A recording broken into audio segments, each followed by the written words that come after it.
Hey everyone, welcome back to another live show, a late show on the East Coast. Hope everyone's doing good.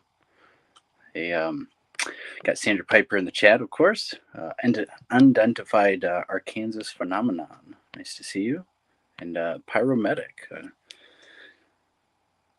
I'm downloading one last little thing real quick. Bigfoot and hoaxes. Of course, more of alleged Bigfoot videos and some possible hoaxes that we're going to take a look at and break down. I was watching Central Florida Bigfoot's live show that he just did, talking about the dangers of going swamp walking and being out in the bush and stuff. Very excellent show. I would have loved to jump on, but I was too busy doing other things, so I was not able to do that. But very good show. I would just suggest everyone to check that out when they get the time. So we have a number of different types of videos to show. Some obvious hoaxes, some footprints. We got some different things, photographs, some famous stuff, some other stuff. I just need to do a quick little thing to get the last video up and rolling.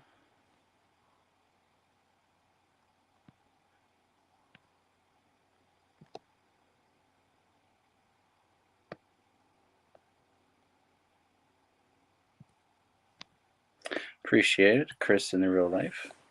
Glad that you are enjoying it and stuff. And if you guys have suggestions of stuff that maybe I should check out, you guys can always write them in the comments.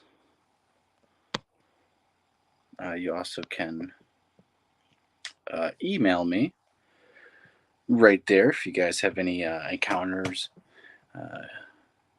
advice, comments, and concerns, anything really. Just get a hold of me there. Best place to do it. Let me do this real quick, and then we can get started showing some of these videos. And then later on, once we get started a little bit, I'll put the link to come on to the show in the chat. So we get that going. All right. So it's pretty easy email to remember. It's because Blake, my first name, and 442 Dodge at Gmail. And I'm kind of a car guy, so it's Dodge made a big block 440 engine. That was a very obviously impressive muscle car engine to have. Massive amounts of monster engine and stuff that you can build and do to it. But I also like Oldsmobile, so it's Oldsmobile 442, which is another type of model and car and, of course, engines. All right, so we have pretty interesting stuff, I have to say. Not only Bigfoot related, but also some strange and weird phenomenon. So where should we get started first? I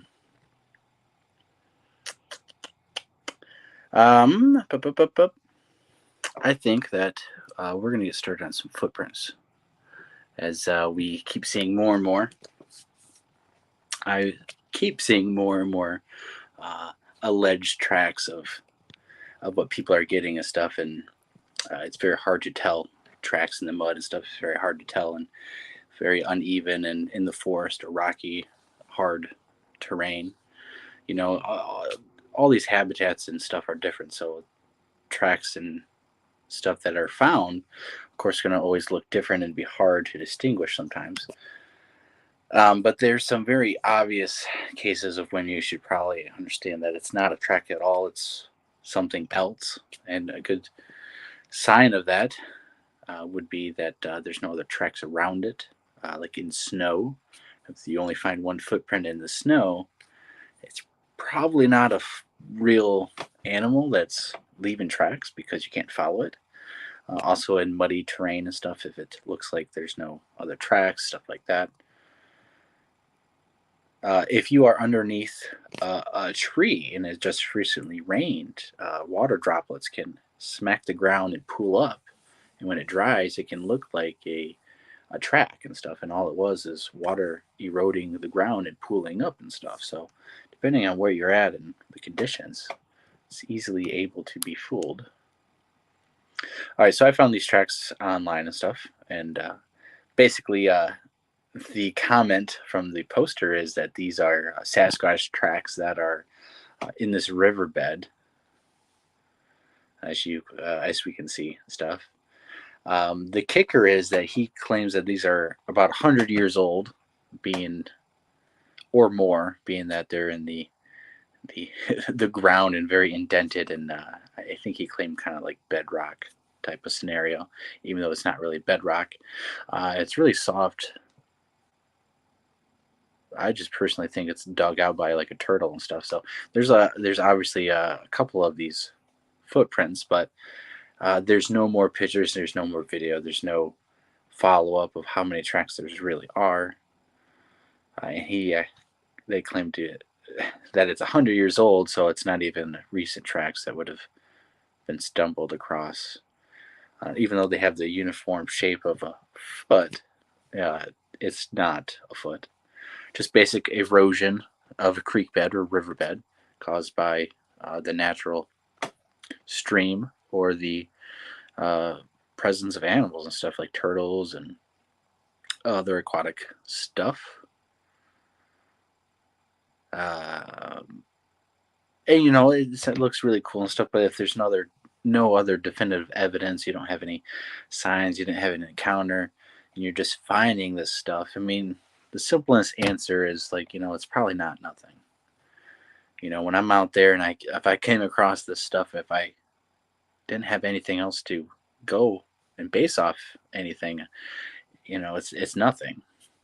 It doesn't have any toes or really good shapes of stuff.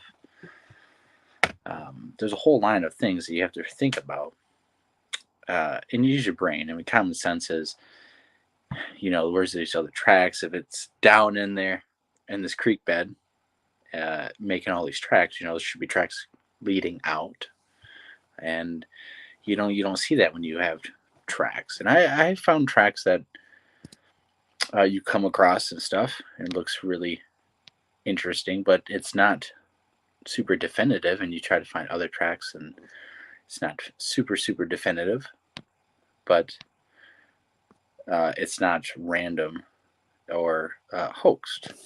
So we have these photographs that they found on the side of a beach or a creek bed and stuff. So as you see, this is what they are presented and stuff. So very cryptid and vague and stuff. Of course, I think one, she said that she stepped in it, stumbled upon it. That's why you have two different footprints right there. But as we look closer at this track, I think we can unravel its mystery a little bit. So as we're there, we can see how big the heel is, but that there is, I believe that this track is made in separate pieces. Like there's the heel that's pressed in, and then you have the top portion of the ball of the foot, and then the toes.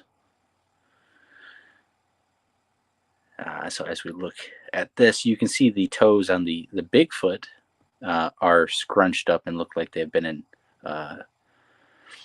in shoes most of their life. They're very crumpled up, like the small foot right there. But also the toes, how they're almost separately placed down. You see this like ridge line that's discolored right there, almost like a separate indentation. And we'll go back to that. And if you look at her foot and stuff, her foot is all kind of crumpled up and stuff, like she wears shoes, obviously. The Bigfoot footprint is doing the same crumpled up display of the toes and stuff, indicating that they wear shoes and stuff, because that's what happens. You bind the toes together. If a wild person is living in the wild, we see that they get displayed toes for gripping and balance and stuff, which we do not see here. So we see kind of this mid-tarsal break area, but I think it's just a separate molding. Basically, they pushed in either the big area first, and then did a heel with some type of object or their hand to smooth it out, and then they did the toe areas, and then they stepped in with their toe and kind of drug it out a little bit. So you have this this track and stuff, and so this person, I think, is probably hoaxing it. If she came across it, I don't think it's real. Of course, there's only one photograph. There's no other track line, sets of tracks. There's this one-off thing, and if you truly are finding it in a sandy beach area, there should be a track line going up to that spot and going somewhere else. So yes, I believe it looks like it's made by a person, and either she stomped it out with her feet and then made everything with her feet and toes and scooped it out a little bit more.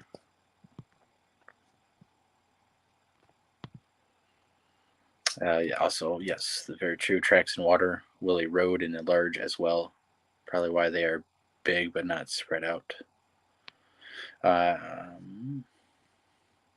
When they when you have a track, it's actually the damage done to the dirt by the foot. It's not a exact replica footprint of the foot itself. It's damage done, and however it's placed in the movement and speed. So the perfect track is very hard to come by because the locomotion of these creatures are just if you're running compared to walking, if you're being sneaky compared to just leaping and bounding around, jumping and landing and stuff. So if they are trying to and going on all fours, which I think they do most of the time to get out of the eyesight of creatures, especially humans, their weight would be displayed differently on their tracks that they would leave. So their tracks would look different, especially if they do have an flexible heel, this arch and stuff. If they, flat foot standing up, the perfect track. If they say they are, on all fours and that heel maybe comes up and they're on their balls of the feet, well, that track's going to look completely different. Which is one of the reasons I think it's hard to actually track these things.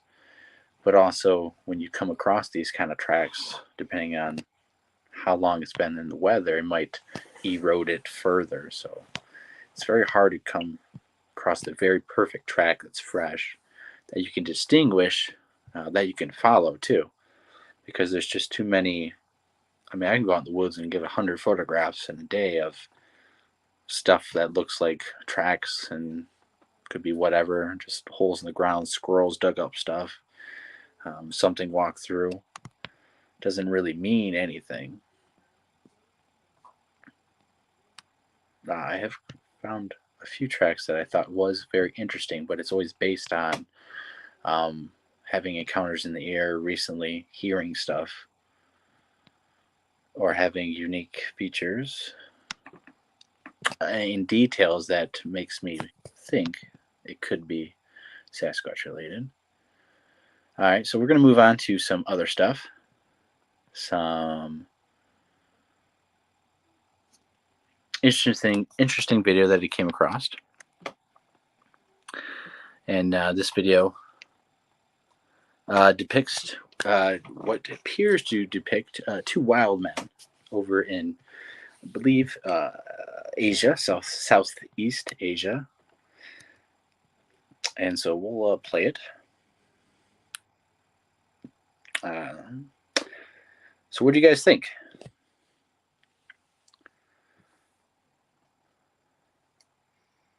Of course, this is over in Southeast Asia because the video I came across does actually have sound, and there is a person speaking and stuff, and it appears to be some sort of dialect, like maybe Thailand or Filipino, some Southeast Asian country, I believe. So basically, obviously we can see these two humanoid creatures that are very black. And we also, if you guys notice, the tree. The tree is moving, right? Appears to be moving on its own. If you guys are noticing that. And so we have these two dark individuals, and they appear to be, looks maybe hairy or something. They certainly have long hair. And here we have another video of these creatures. It actually comes from a pretty long video.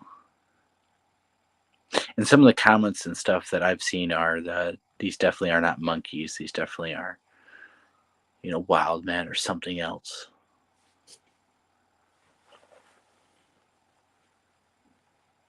So what do you guys think about this?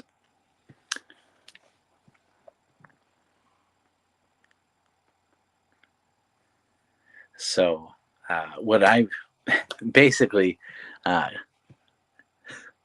when I came across this and stuff, I think it comes pretty clear that this is people. These are people in outfits. These are people messing around, and I think the biggest clue of the whole thing is when the tree actually begins to move and violently shake, like it's about to right now. There's nothing touching the tree, right? People assume like it was, ghost or supernatural causing it, but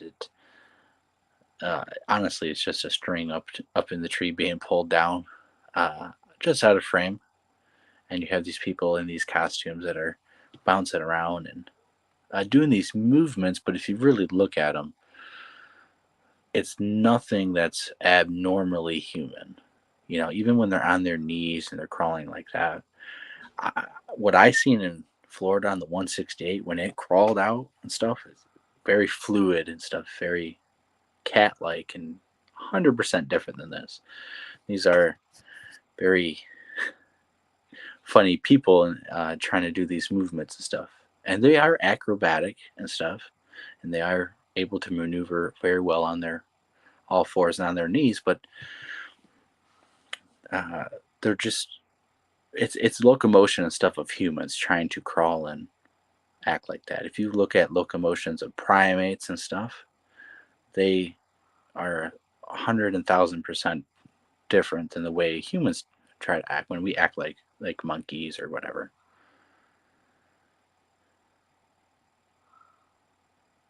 And so that's what really strikes me as the giveaways, the locomotion of what they're trying to do. And there's actual sound, and this guy's like talking to them or telling them what to do or something. I'm not quite sure. It's actually an 8-minute long video of these things doing this. And it is some just random video that's out there, but that's it. The combination of this guy's trying to talk to them. They're not really doing anything abnormally beyond human locomotion, beyond what humans can do. They're always on their knees, like how humans are crawling on their knees, which is not very efficient or effective way to move. Um, the tree that's getting yanked and pulled over and stuff is, I think, a pretty clear sign that there's a string being attached and it's being pulled over and stuff. There's obviously over there they have a lot of supernatural superstitions and fears of not only like wild men but ghosts and stuff. So I think you have a combination of that going on.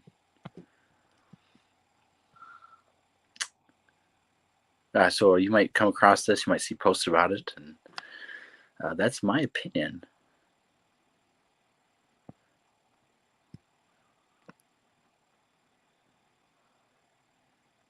Could be, could be. There's a YouTube channel somewhere out there of Asia of a guy dressed as some sort of hairy hominoid, offshoot of those Asian primitive skills.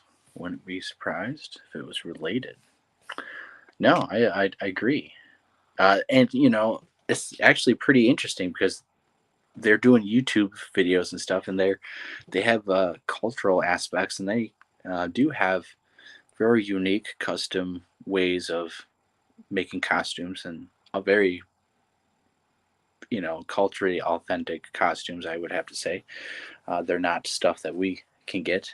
And when they have these cameras that are only like 420p, it looks pretty interesting because it's not a super high quality, and it's out there in these countries where these guys are like able to kind of produce this kind of stuff in a little niche that when we look at it, it's like we're kind of hopeful that there's something going on, but and it also gives them a lot of cash flow if their revenue, if they get monetized and stuff. Um, could be a lot of money for them if they are poor and stuff. So we could see, and I do believe we will see more and more hoax videos from these,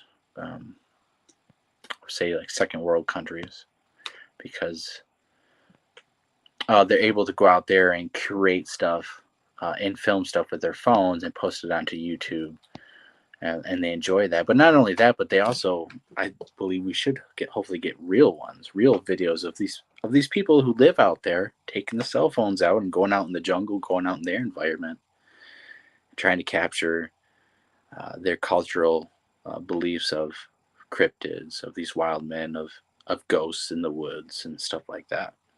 So I always try to keep an open mind when coming across these videos, but common sense and using your brain and trying to analyze what you're trying to see usually debunks a lot of things. So we will move on to some other interesting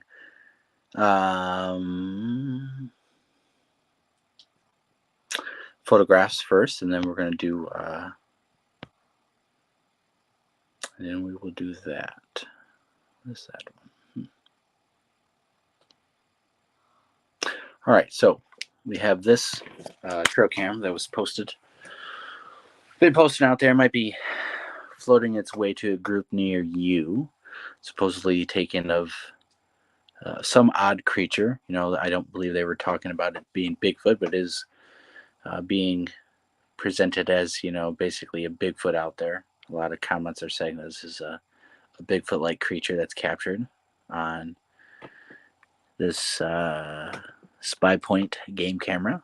Obviously, I had the date and stuff there. So we're going to just zoom in a little bit to see maybe if we have any details, if what you guys can figure it out. It looks like it, if you lean it towards being a Bigfoot, it has a very big body type thing, and appears to be hunched over, right? If you think it's more like a person, maybe it's a person with a bag. It could be a person with a trash bag over over its back or something with its legs. It could be a different type of animal that's just flying through or walking through that we're not seeing. A lot of people said it was a bear, that a bear is walking on its two legs, and that you see, or it is jumping or doing some sort of weird movement, and you're seeing the back of a bear and the head and up front, and it's doing some weird jumping motion. So, what are your guys' thoughts on that one?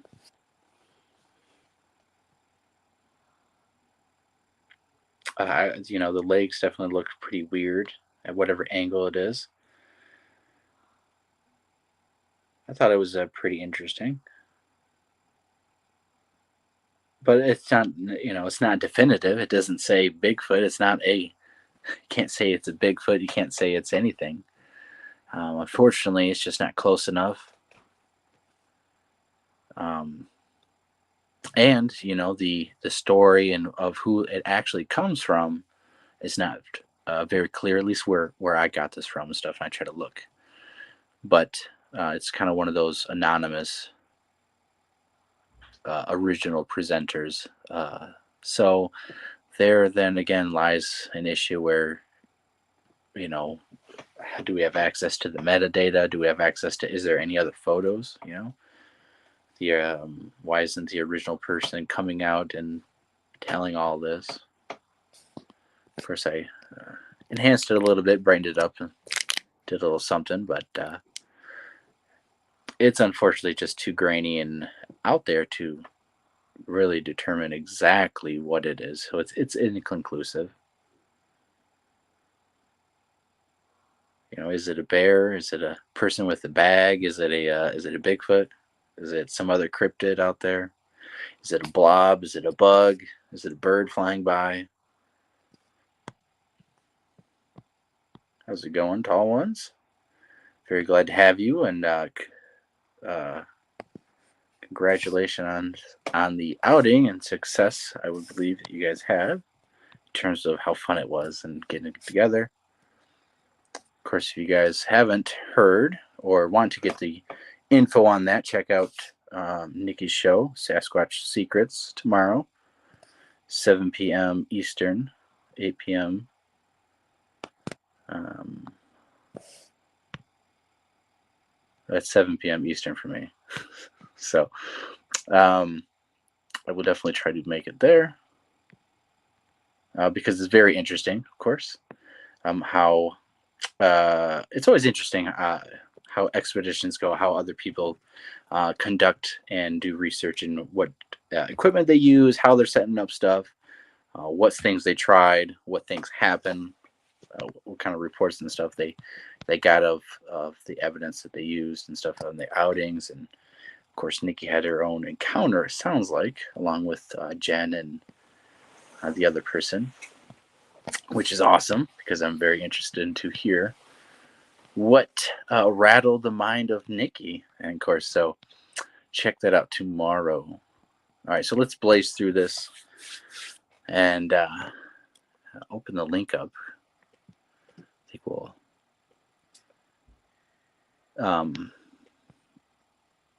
All right, so we're going to move on to. I'm not sure what this one is, so I guess we're going to play it. Ah, yes, this is the one we're going to do. Okay, so we're going to look into strange. A little sneak peek of strange pictures or strange coincidences, things like that. Yes, I'm glad. I'm sure it was, and I'm glad it was too. And by all accounts, you definitely are out there getting the things done, which is exactly how I like to get it done and do. Constantly be on the move doing stuff. So kudos to you guys. All right, so this other photograph that we're going to kind of go into and explain is kind of ties into some missing 401 stuff or just strange disappearances and how in strange places where people are found. And this kind of is small crevices or small places where it's almost humanly impossible for a body, no matter what size of the individual, is stuffed into. And they are seemingly found in places where they just shouldn't be. And there's been several stories. One we're just going to cover real quick. Several stories that we might get into where even small children, babies are being found in small drainage culverts or pipes in places and crevices where they've even been searched before, but certainly not normal places where even people could even get into. So let's get into that. So we might do a little reading of stuff and play this a couple times, but. So basically, the story is this missing Japanese worker was found in this container tank, septic tank, and as you see by the measurements, it's a 15-inch pipe, less than that. It's 14 inches down at a 90-degree angle that he was basically found in the fetal position. And so this guy went missing under odd circumstances, as you can we'll read and stuff if you guys are having a hard time. But basically, he was found with his shirt folded up on his chest. He was missing a shoe that was somewhere else, along with his car that was parked several hundred feet away. He's still in ignition, obviously. And so his dad and stuff, his family, and the community went on the search and was very, heartbroken that they were found. He was found like this. He was marked as being a creeper, creeping on this woman because it was actually part of the toilet where he could look up the toilet hole and see this woman squatting. Japanese toilets are vastly different than American style. And so he was found in this position, deemed as creeper. And of course, his family didn't believe that. I don't believe that either.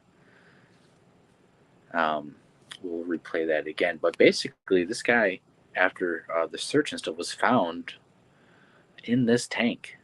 He went through a 15-inch pipe into the 90-degree angle there and got. That was it.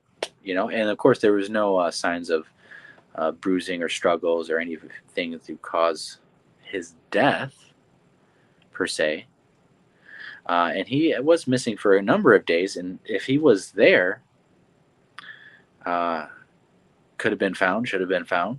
Obviously, people were close enough that he could have heard them or should have heard him if he was making noise. And so one of these strange occurrences I find very interesting is missing people who get found in or stuffed into these impossible angles, impossible places where you know people can't even fit into. You know, um, and it's not only adults, but it's also children and young people. So very interesting, very creepy things that I really have to wonder what is going on because to me it's almost supernatural. It's like something beyond the norm is going on to make this possible. And so even if he was doing this and he was a certified um, I think he did work on plumbing and stuff. Uh, Say if he was doing that and stuff, if he did it once, he could get out.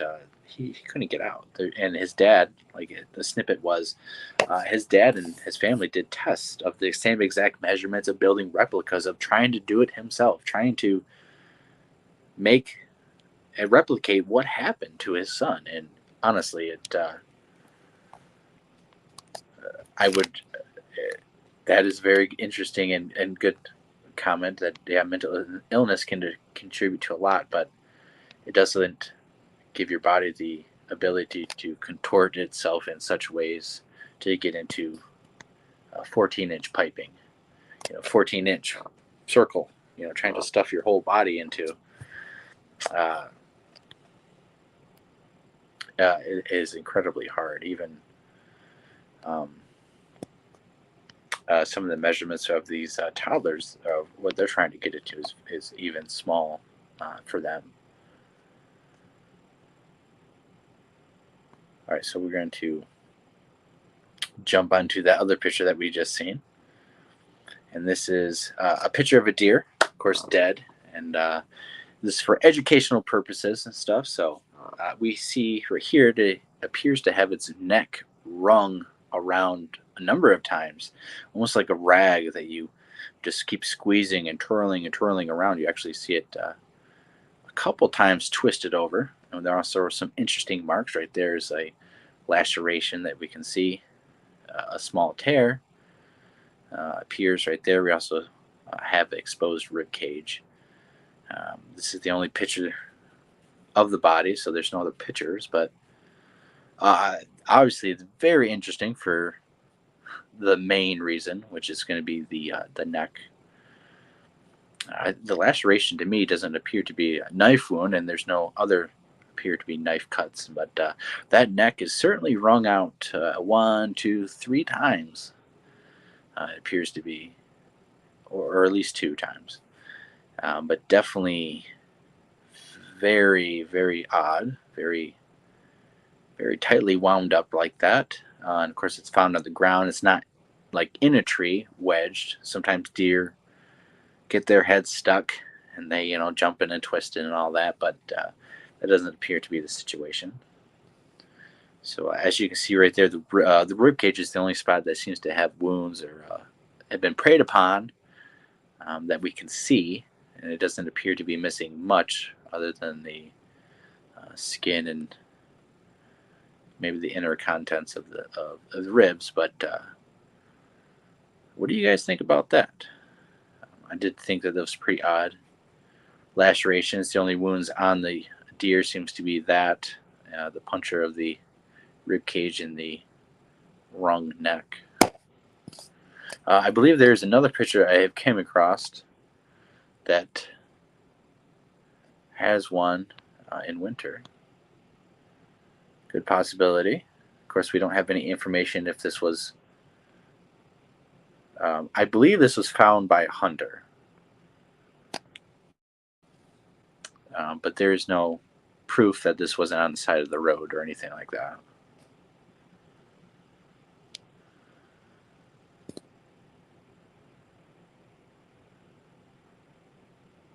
And for the other comment, yes, the Japanese are kind of small people, but 14-inch for a 14-inch round circle is pretty hard to squeeze into, even if you're Japanese.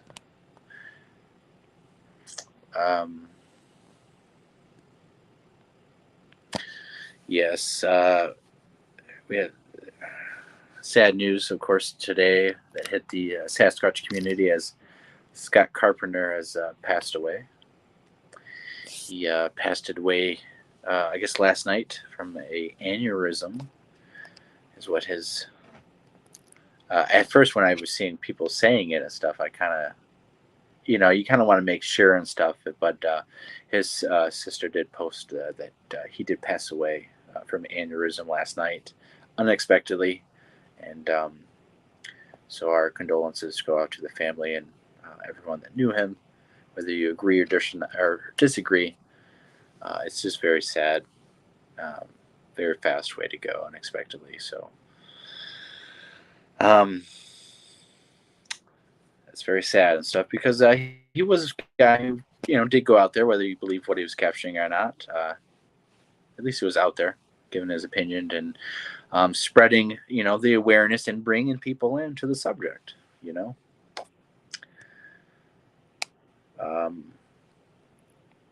I think he went about it in a better way than definitely a lot of people that are out there in the subject. And he definitely had a lot of more interesting pictures and photographs than we see of say, like Mark Abel and stuff like that. I definitely don't think he's in the same category. Mark Abel is actually hoaxing and putting images on video, just like we're about to see with a different guy. Scott Carpenter was actually out there trying and doing his best, and I think just being honest about what he experienced. And I don't really, from the stuff that I've seen of him, and I even tried to get him on the show, but it just never worked out. I just never got the massive bullshit artist in the sense of like you get with Sasquatch Ontario, you get with Todd Standing. So I don't agree with everything that he had, but I definitely give him credit for going out there and always going out there. So it is sad.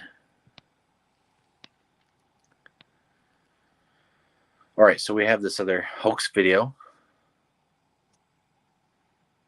And then we're going to probably have someone jump on. Brent, if you want to jump on, you can help talk with the next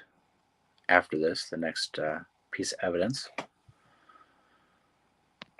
So what we have here is the good old buddy, the Dartigo project. And right off the bat, right away, you see that little shadow thing. Let me just replay that real quick. This guy is the guy that I caught hoaxing. It's very easy hoaxing. You'll see it on here. It's a Bigfoot face, and he puts his sweater, and he just goes like this. And he films it, and he has a picture and eyes, and it's a Bigfoot, and it's a baby, and it's just, he wrote a book about it. This is the guy, and he has more evidence to show, and I'm going to pick it apart because it's very easy to see. So right off the bat, you see this image, the shadow image, and this is what Mark Abel is doing. They're putting video photographs, a piece of video overlaying on top of footage of right outside his house, and the shadow runs across because of it's just video editing. So right here is the sweater. This is his sweater, and you can see the arm. You can see how it's arm, but he says that's a Bigfoot face charging it. Of course, here is some video and stuff that he took. I actually am going to go back and look at the original videos of this and try to figure out exactly what's going on. But this is basically, I would assume, is just a person in the costume. Those first two pieces of evidence we've seen already indicate it's already hoax, faked. So we have just more of the same stuff. It's going to be like faces and of stuff.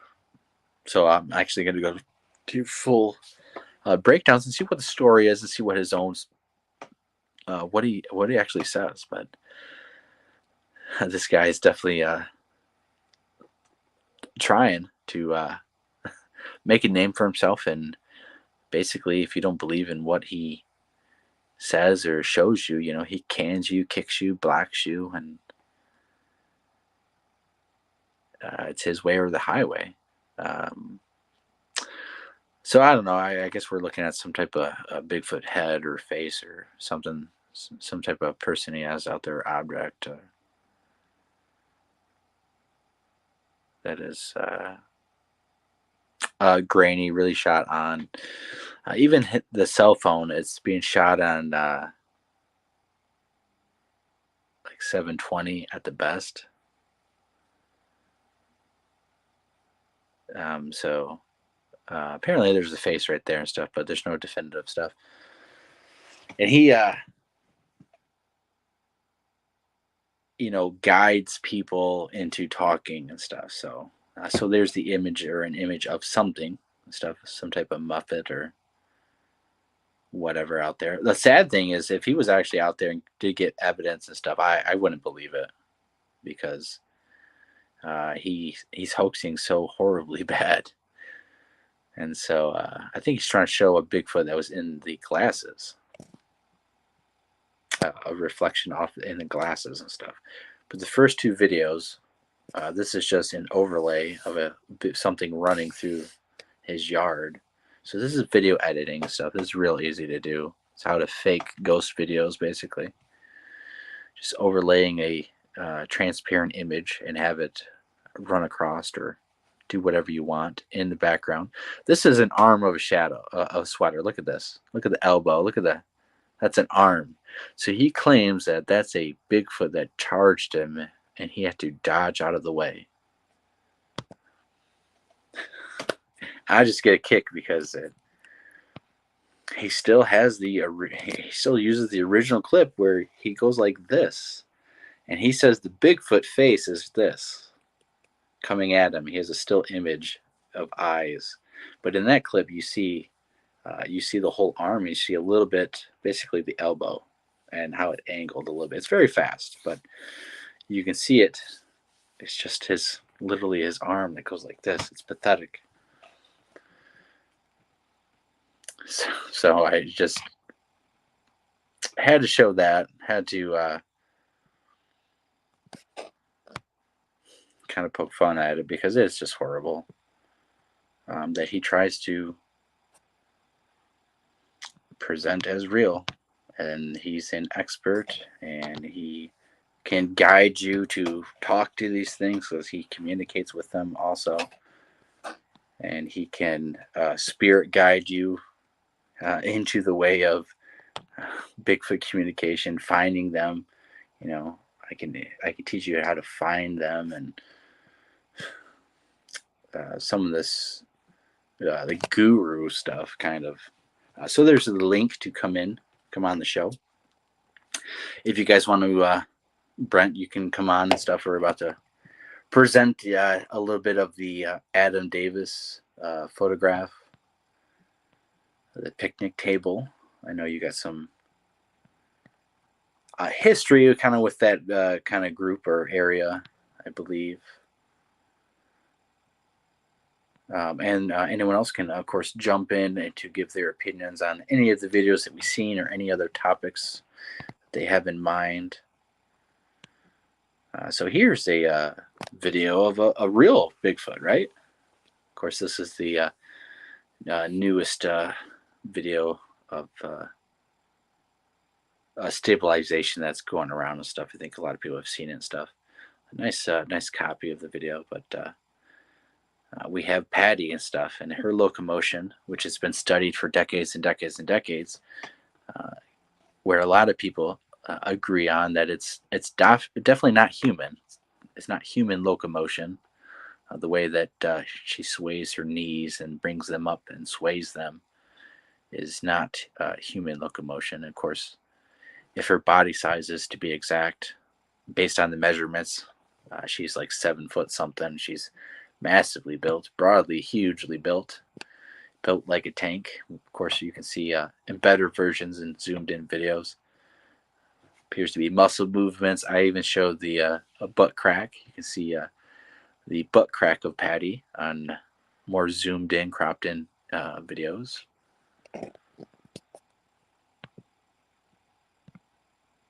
Awesome.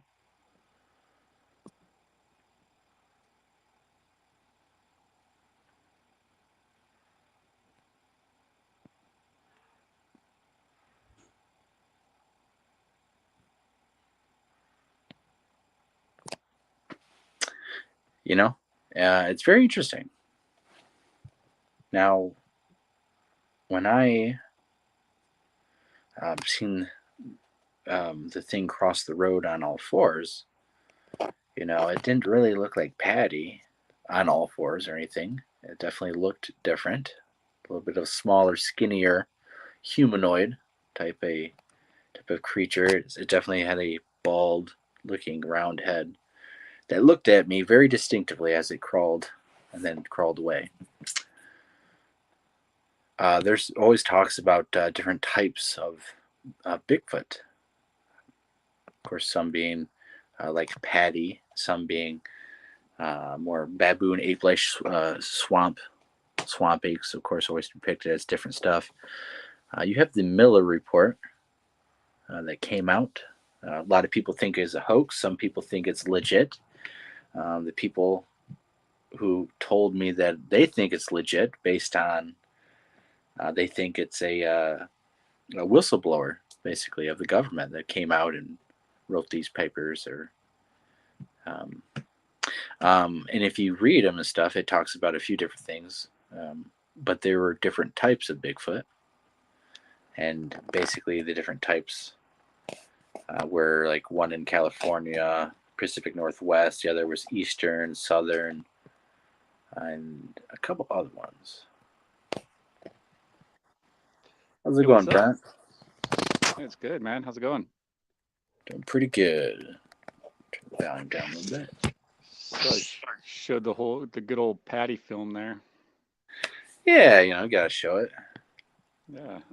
But yeah, that Adam Davies trail cam photo, that's an interesting one. Made quite the hoopla about 10 years ago. Actually, it's about 10 years ago now. Or no, actually, it's it's like 7 years ago. Yeah. Yeah, let's jump right into it. So here's the photograph, the original kind of photograph we have. Look, there he is. So here's the back. Yeah, go ahead. Here's the backstory on the whole thing. So this lady, Lori Simmons, said that there's a Bigfoot living underneath this tree, very unique tree. I'm sure you guys all know about that. And so she just got everybody involved, everybody and their grandma involved, apparently, and just because get attention from it. So Adam Davies caught wind of it, and there was during this expedition, there was I think 4 or 5 people that flew in from England, I think, to investigate this tree. Adam Davies being one of them, and that's where this trail cam photo came from. It was October of mid 2000 something. It was a long time ago, or not too long ago, but so yeah, it's at a campground. It's a Marble Creek campground, beautiful campground. And so this trail cam was set up on a tree that was facing Adam Davies and Lori Simmons that was sleeping on the ground right there next to the table there, not in a tent or anything. And this is supposed to be a Bigfoot who they named the big guy because Lori uh, said she had a relationship with a Bigfoot living underneath the tree, all this stuff, blah, blah, blah. Fascinating story because it's a fascinating tree. But so it's assumed that that picture there is the big guy coming in and checking them out. Now, there's actually another 1 second clip that shows. Uh, Now it's open for interpretation, but it shows what to me looks like somebody smoking a cigarette, and you can see the smoke exhale. I was talking to Paul Graves about it last year. He thinks it's a bear. That's a bear, and it's because it's a pretty messy camp. As you can see, there's food and bottles and stuff everywhere. Um, but so a lot of people call this the sleeping bag video because a lot of people suspect that that's Adam Davies in the sleeping bag having a smoke in the middle of the night. Now, there are other photos associated with this trail cam photo, and something always critical when viewing evidence or trying to investigate evidence is get more of uh, the evidence around this piece of evidence here, because all the other trail cam photos show them getting up and doing stuff during the night. So they were pretty active during the night too. Um, but so yeah, and the way that the trail cam will take a picture at night, because I believe that this was a dark brown uh, sleeping bag, but the way the trail cam works at night, it'll change the color of it. And I actually went there with Lori before I learned out the whole thing was fake. I went there with Lori and I did a comparison of exactly where they had the tree or where they had the trail cam in the tree. I got down there and I was able to match it up because that that table can move. It's chained down to the ground, but it can move, and people have moved it. Um, so I was able to line it up with the actual fireplace there, which you can't move, the little permanent one there. And I'm bigger than that figure, and I'm 6'2" and about 200 pounds. And Adam Davies, I think, is 5'9". Not sure what his weight is, but so I'm bigger than him, and I'm bigger than that figure than that's in the actual picture there. But it was sold as the real deal. Currently, to this day, it's being sold as the real deal. It's backed up by other Bigfoot, researchers like if you want to call them that, like Tom Cantrell and stuff, and some people like that are really trying to exploit it. And it was um, something that I'm working on Adam Davies with because I'm a big believer, big advocate about accountability. If you say something, did something, put it out there, and you're wrong about it, well, you really kind of need to recant it, for the benefit of the subject itself. We If you really lost you a care little about bit. it. What's that?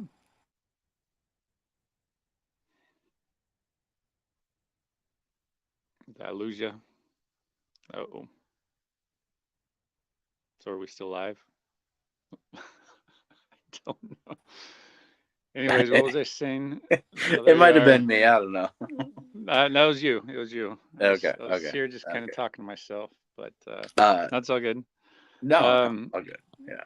yeah, so that pretty much sums that up, and it'll eventually. I think it'll eventually. I'm going to talk to Adam some more and get him to recant, and because it's really hard for those for the name brand people, the brand people, and the subject, the people who wear the hats or goes to the conferences, just the people who sell themselves as a cryptozoologist or whatever, which is cool, Right. it's fine, just whatever. But it's not a real job, but it's something you could sell yourself as, and whatever. And I like Adam because I understood what he went through with Lori. And goddamn, I feel for that man. That's why I could I really kind of want to ease him to, like, come on, man, you really need to come and be upfront and honest about this stuff. And so I'm trying to get him to really kind of recant about the tree. The one video where he says it's a Bigfoot print, but it's actually just a regular print with deer. You're right. Deer, like the big toe. It's like thinks the big toe is like a Bigfoot big toe. It's like, well, it's a deer. You can see all the other deer tracks around there. It's like you can see it, but he's so locked in. But forgot what else too. Oh yeah, this trail cam photo here, because this is a big sell for him. He wrote about it in books and stuff like that. You want to Yeah, know I the think drama? it's you gonna be hard. want you want to know some drama behind this bad boy? This trail cam photo right here. You guys want to know? Yeah, a little Yeah, bit. of course. Let's hear All it. right. So Lori, right? Lori was so big about creating a name for herself to be the next Jane Goodall that when that trail cam photo was taken and everybody saw it the next day, you know how ownership works with stuff like this. If it's your device, Yeah, you own I it. love this. This is gonna be good. Yeah. Yeah. So it is. So yeah, so that's kind of how ownership works. If you take a picture, you technically own it, right? That you own the rights to it. Fair and simple. Well, Lori wanted the sole rights to it and no one else to have it. So she started flipping out in camp, right? Now keep in mind that like I think 4 or 5 of these people were from overseas, right?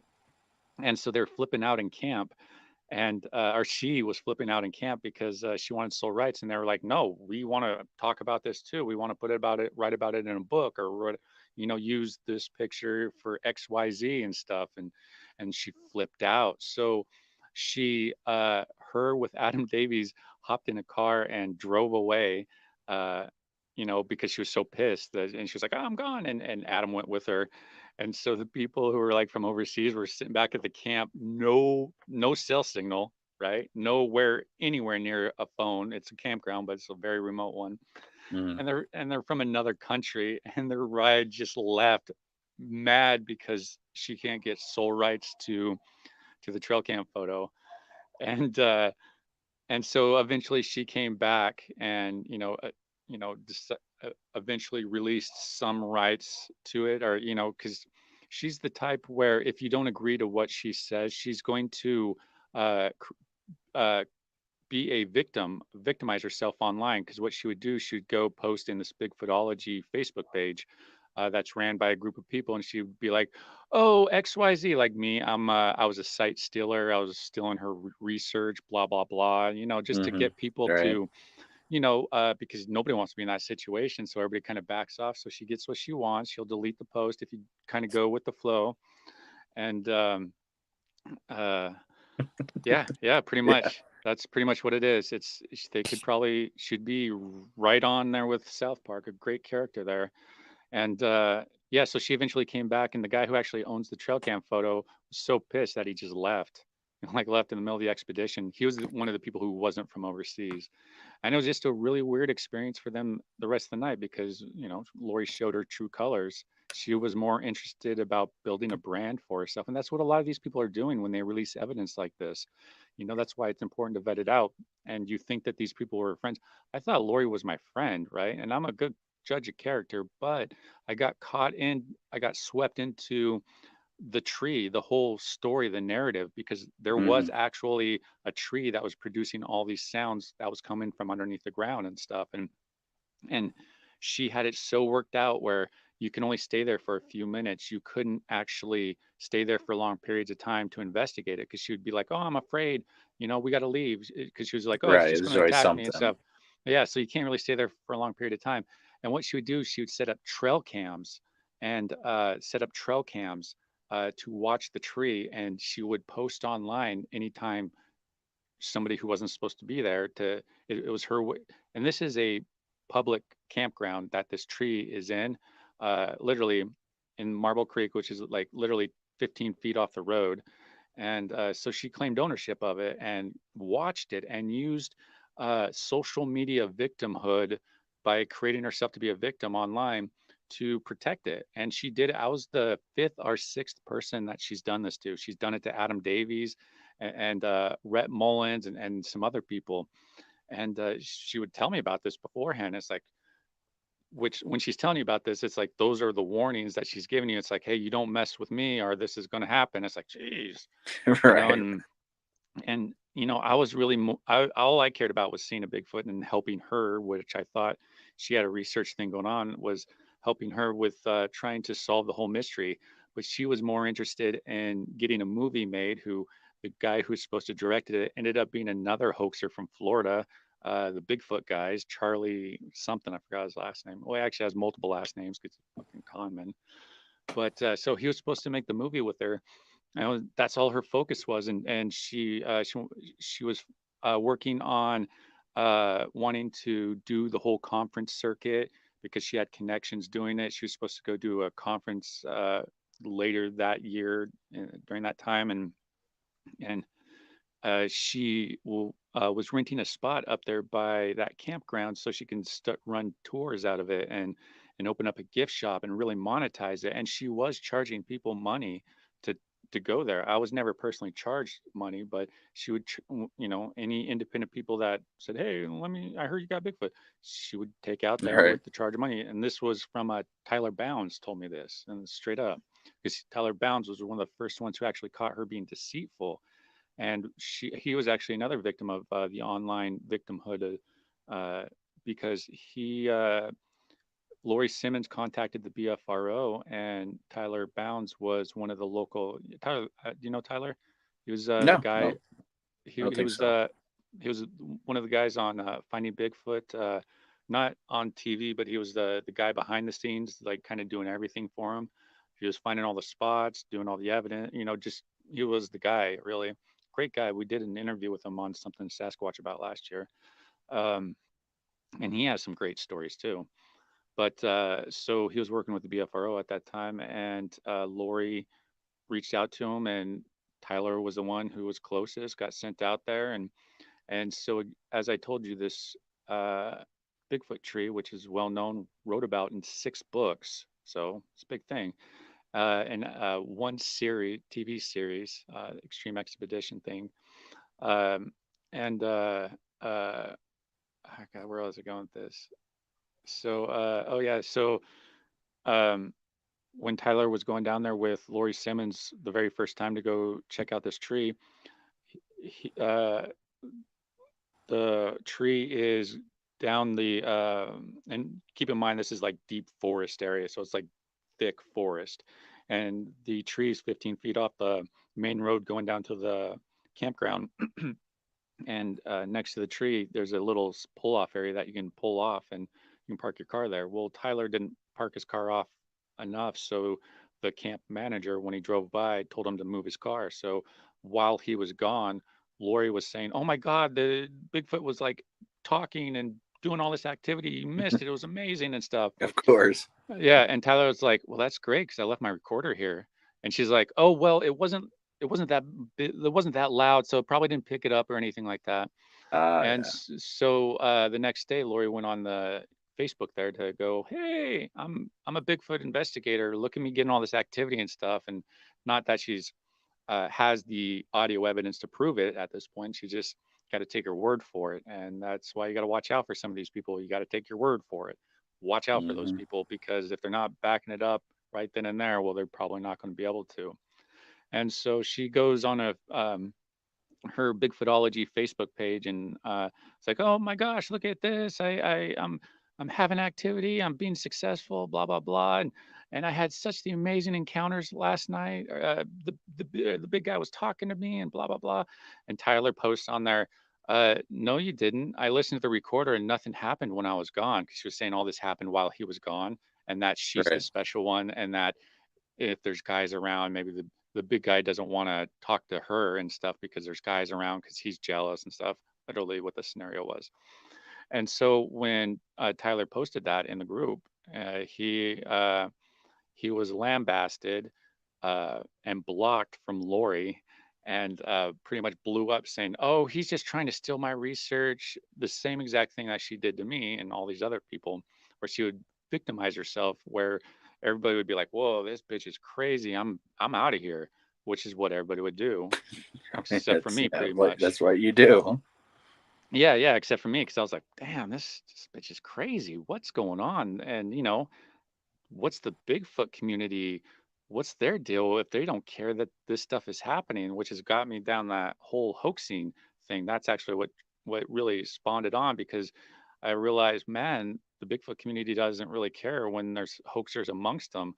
Like Wes Germer, like they'll go invite him to like a conference and use his use his podcast to sell their own merchandise or conferences and stuff. That's really what it is. So they're just using them, and those people don't care about the integrity of the subject. And it's like, why are you even in Oh, it? Like, if you're going to try and portray yourself as being serious, it's like, if I went to a if I had to go to a conference, with like a Wes Germer or something, I'd be like, I would be protesting up on the stage or something like, hey, if I was like a speaker or whatever, I wouldn't cause like a disruption if I was just a random person, because you don't want that type of stuff. He's a proven hoaxer, like a 100% proven hoaxer without a doubt. It was all a scheme to make money off of it. The actual owner, Michael Crenshaw, saw a way to monetize the Bigfoot subject in the podcast format, which back then there was nothing really as far as the transition of the old blog talk days to a new modern generation, and well, that's what Michael Crenshaw picked up on, and that's where he got with Wes Germer. They manufactured his encounter story. It's fake. He was not even on the mountain that night, uh, and so he manufactured that story so they can go create a podcast, a successful podcast, and he does have real people on there, but you know, if you have a podcast that spawned from a hoax, a lie, it's like you can't really trust any narrative unless you know the person directly that's actually yeah. on the podcast there. You can't say otherwise. Yeah, And there's no integrity and stuff. exactly. He doesn't have it. And I from whenever I've seen him and heard of him, I get that vibe that there's just something off about him. And of course, seeing the report that's been shared and stuff of how his sighting was just a hoax, and with a bunch of facts and redactments by him, and of course all this other stuff. It's pretty simple. If you're not even out there and you're hoaxing stuff, I can't trust you. Even if you do have real people on the show, it's just you're spineless. And a lot of comments that I always come across is even now when people are watching his stuff, he says, yeah, I watch a lot of the stuff now, but back in the day, he used to just interrupt people and talk about his encounter nonstop. And it's like he's talking about a fake hoax encounter that he just interrupts all these guests and has to share. And I think it shows Mhm. a true character. Not only it doesn't have integrity, but there's something about it, like almost like an It, ego thing too. yeah, And it's a or wanted to be a part of this, having an encounter. I have one too. I'm cool. I'm in the crowd. I'm an expert now. Or well, yeah, because it's a lot harder for like someone like me who doesn't have an encounter or anything like that. That's more skeptical to host a Sasquatch Chronicles. It wouldn't work. I'm not a good uh, fit for that. So you need somebody who has an encounter, who had a traumatic encounter that you can really sell the people, which he sold hard early oh on, yeah, to the point he'd just like interrupt people or whatever, because, that's what his boss was telling him to do. His boss was, telling him how to sell the business. And because that's what it is. The Sasquatch Chronicles is a business. It's what it is. Uh, you know, Good or bad, it's just kind of what it is. And so Wes has a boss. He doesn't even own Sasquatch Chronicles. And his boss, yeah, tells him what to do, kind of what to say, what guests to have on. I'm pretty confident that that a lot of the guests now are just fake people, and Sasquatch Chronicles writes their encounter for them and just has paid actors come on to play the part. I just think it's a lot easier for a business to do that versus always trying to uh, secure people across the country to come on and talk about their Bigfoot experience every week and have them with a perfect connection, phone connection, and a perfect story that's going to last the what 1 2 hours or whatever. So I really believe that that they're actually paying, that these stories are fake, and they're paying actors to do the voiceovers on, or the voice work on them, because I'm sure I don't know if you heard, but that's actually what's going on with a lot of these Bigfoot story channels, is they actually have people that write the stories for them. Like, I'm pretty sure the How to Hunt guy is at doing that at that point, because it's a lot easier to just pay a ghostwriter to come write your stories versus trying oh to yeah, navigate all the people and the stories and stuff like that. It's just a really emerging market that I don't think people realize is infected this subject, to the point where a lot of these people that, you know, we're supposed to look up to as being fact finders, as truthful and stuff, they're full of shit, and And like this one guy in Canada, Randy Brisson, have you heard of him? He's got that really ridiculously stupid picture of a Bigfoot head, that's on that stump, and it looks like Wilson from Castaway, like smeared some shit on there or something, and it looks like Wilson, pretty much.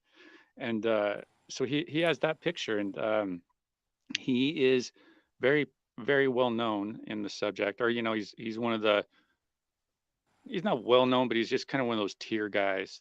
He's really big on the borrowed credibility, where he's like, when I was dealing with him and stuff, he was like, yeah, look at, I hang out with David Paulides and Les Stroud, and he shows pictures of them. It's when people use that to sell themselves, I always kind of like roll my eyes, because I call that borrowed credibility, because it's like you got to use other people's credibility just to sell your own credibility, which you'll find is pretty common in this subject, actually very common. And All because right. I noticed that with Lori Simmons, because it's like, gosh, she's really always trying to get these name brand people around her to associate with her, to verify her, because that's what she wanted. She's like, oh, I got Brian Sykes, I got Adam Davies, I got David Ellis doing all this audio work for me, all this borrowed credibility to make herself more credible. And that's something you got to watch out for when people use that. That's actually what Todd Standing did with Jeff Meldrum and John Bindernagel. He paid them to go Yeah. up there so he can use them for their credibility. Because he can now say, hey, I got PhDs out here.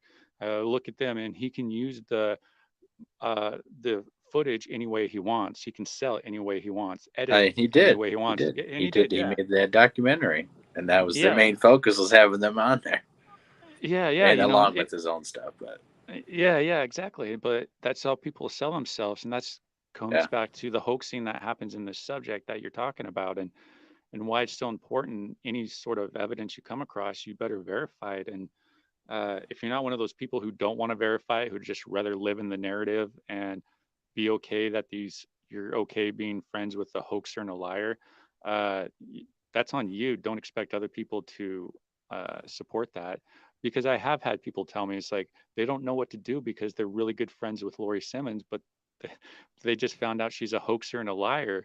And like one of the guys told me, she's like, I'm not going to stop being friends with her. I'm like, I never told you to stop, but that's on you, on the type of people you want in right. your life. Like, because she's one of those narcissists. She was very good at it, and like I say, where there's 6 books written about this stupid tree, and had a private DNA study done by Professor Brian Sykes, who's at the time was like the leading DNA geneticist in the world. And you know yeah, it's crazy. And unfortunately the subject's filled with it. And but back to Randy Brisson, I don't know if you saw a video, but I just did a video where I want to do an invitation where it's like, okay, you've been accused of all these hoaxes. uh, let's sit down and talk about it in a professional adult way, on a third party, where we can have a fair moderator and stuff. And so I made that offer to Randy Brisson. Anybody who is not guilty, or any innocent person, will jump at that, be like, yeah, let me come clear my name, let me come educate you why you're wrong about why I'm a hoaxer. Right. But he's not going to do it. I did that actually with MK Davis, not in that way, and he actually took me up on it. So on August 20th at 12 p.m., me and MK Davis are going to uh, on the Catskill Appalachian Research Oh yeah. Coalition Yeah. group. Yeah, so he's going to moderate the discussion between me and MK, and we are going to discuss the massacre hypothesis. I'm sure you've Very heard of that. nice. Yeah, Oh yeah. Yeah. are you familiar with are you Yeah, I a had supporter MK of? on. I think he talked a little bit about it, but I've seen what he talks about and all that. Yeah, so it's one of those things where uh I am just fascinated by it, and I think that there's a lot of misinformation out there about it, and there's no better way to rectify the whole thing than to have a sit down discussion with the man making the claims. And I have a lot of questions. I've done a lot of research into this, a lot, and a lot of counterpoints. And it's like, well, how can we have this? It's not a debate. We're just going to have a discussion, not a debate. It's a discussion. So it's a big factor right there. And I'm going to present, you know, the counterclaims of what he's presenting and why he's mistaken about X, Y, and Z and stuff. And he's never really it's never really been attempted like this, as far as this type of communication on trying to figure out if someone's a reliable narrator or not with the information that they're presenting. And that's what it's really going to come down to. Am I a reliable narrator or is he? And, at the end of the day, it's going to be up to the viewer and the facts that were presented for them to decide on who is the reliable narrator. And I'm coming hard with facts, very hard. And so I feel very confident in this. Like say, I'm sure people are going to walk away. Oh, he didn't prove anything, or oh, it's whatever. But those people are probably more loyal to MK, which I get, and more loyal to the massacre hypothesis, which I get. So, but it's going to be an interesting discussion that I think will present all the facts in a way that people will understand it, and there's going to be no like emotional drama of like, oh, he's going to attack me, I'm going to attack him. It's going to be none of that. We're just going to have a chill Yeah. conversation, and Not like what me and Steve Stroford had. Not that yeah, type of yeah, debate and discussion. yeah. This is more civilized. Yeah. Well, it's one of those things where you don't want to project your own Well, MK's issues. a very nice, laid back guy. I don't see him getting that angry and doing that sort of stuff, anyways. But I agree. I think he's going to be really respectful, and I'm going to be really respectful to MK as yeah, well. Because he has done some good work in the subject as far as the stabilization in it, and oh yeah, and yeah. something like that. But he's off on some of the things he's talking about, and he makes some slight contradictions that really, really contradict his whole entire massacre hypothesis. And there's other facts that he's just not really clear on, and a lot of people aren't clear on, and I wasn't really clear on, and that's why I want to have this type of discussion so we can all get clear on a hypothesis that's really kind of prevalent in the subject. It's going to be really big in the next year or two because it recycles itself, like all things Mm-hmm. do in this subject. And so that's going to be an interesting one, because I'm also going to kind of get into the whole project that I also want to discuss the project that he's working on with the upscaling of the patty. I'm sure you saw that with Oh yeah, yep, with yep. that goofy looking patty there with like Eyelashes. yeah, the whole thing. And because he I'm trying I need to try and figure out what his intent with that is, like what his if he really understands what he's talking about. Because keep in mind, we're talking about a guy who still records filming his laptop, screen versus actually using a screen record. So um, I want to find out if he fully understands what upscaling is and what he's kind of talking about, and how it's not a true representation of what was in real life, and that the person who is making these pictures isn't even being honest about how he's doing it. And I'm going to find out if MK even knows the process or how uh, this guy has made that picture, because I'm guessing he doesn't. And how could you believe in something in a process if you don't even know how it's done, if you can't even verify it? The dude could be photoshopping and lying to you for all you know. And that comes down to, is someone a reliable narrator if they are, you know, really overlooking obvious facts regarding evidence dissemination. And, it's something that really I want to focus on with that. And the coloring too, the false coloring that he uses on turning everything red. Yeah, because when I'm looking at evidence and stuff, sometimes beauty can be in the eye of the beholder, and you might find stuff that you want to find. You might see stuff, colors, and artifacts that you want to find and see.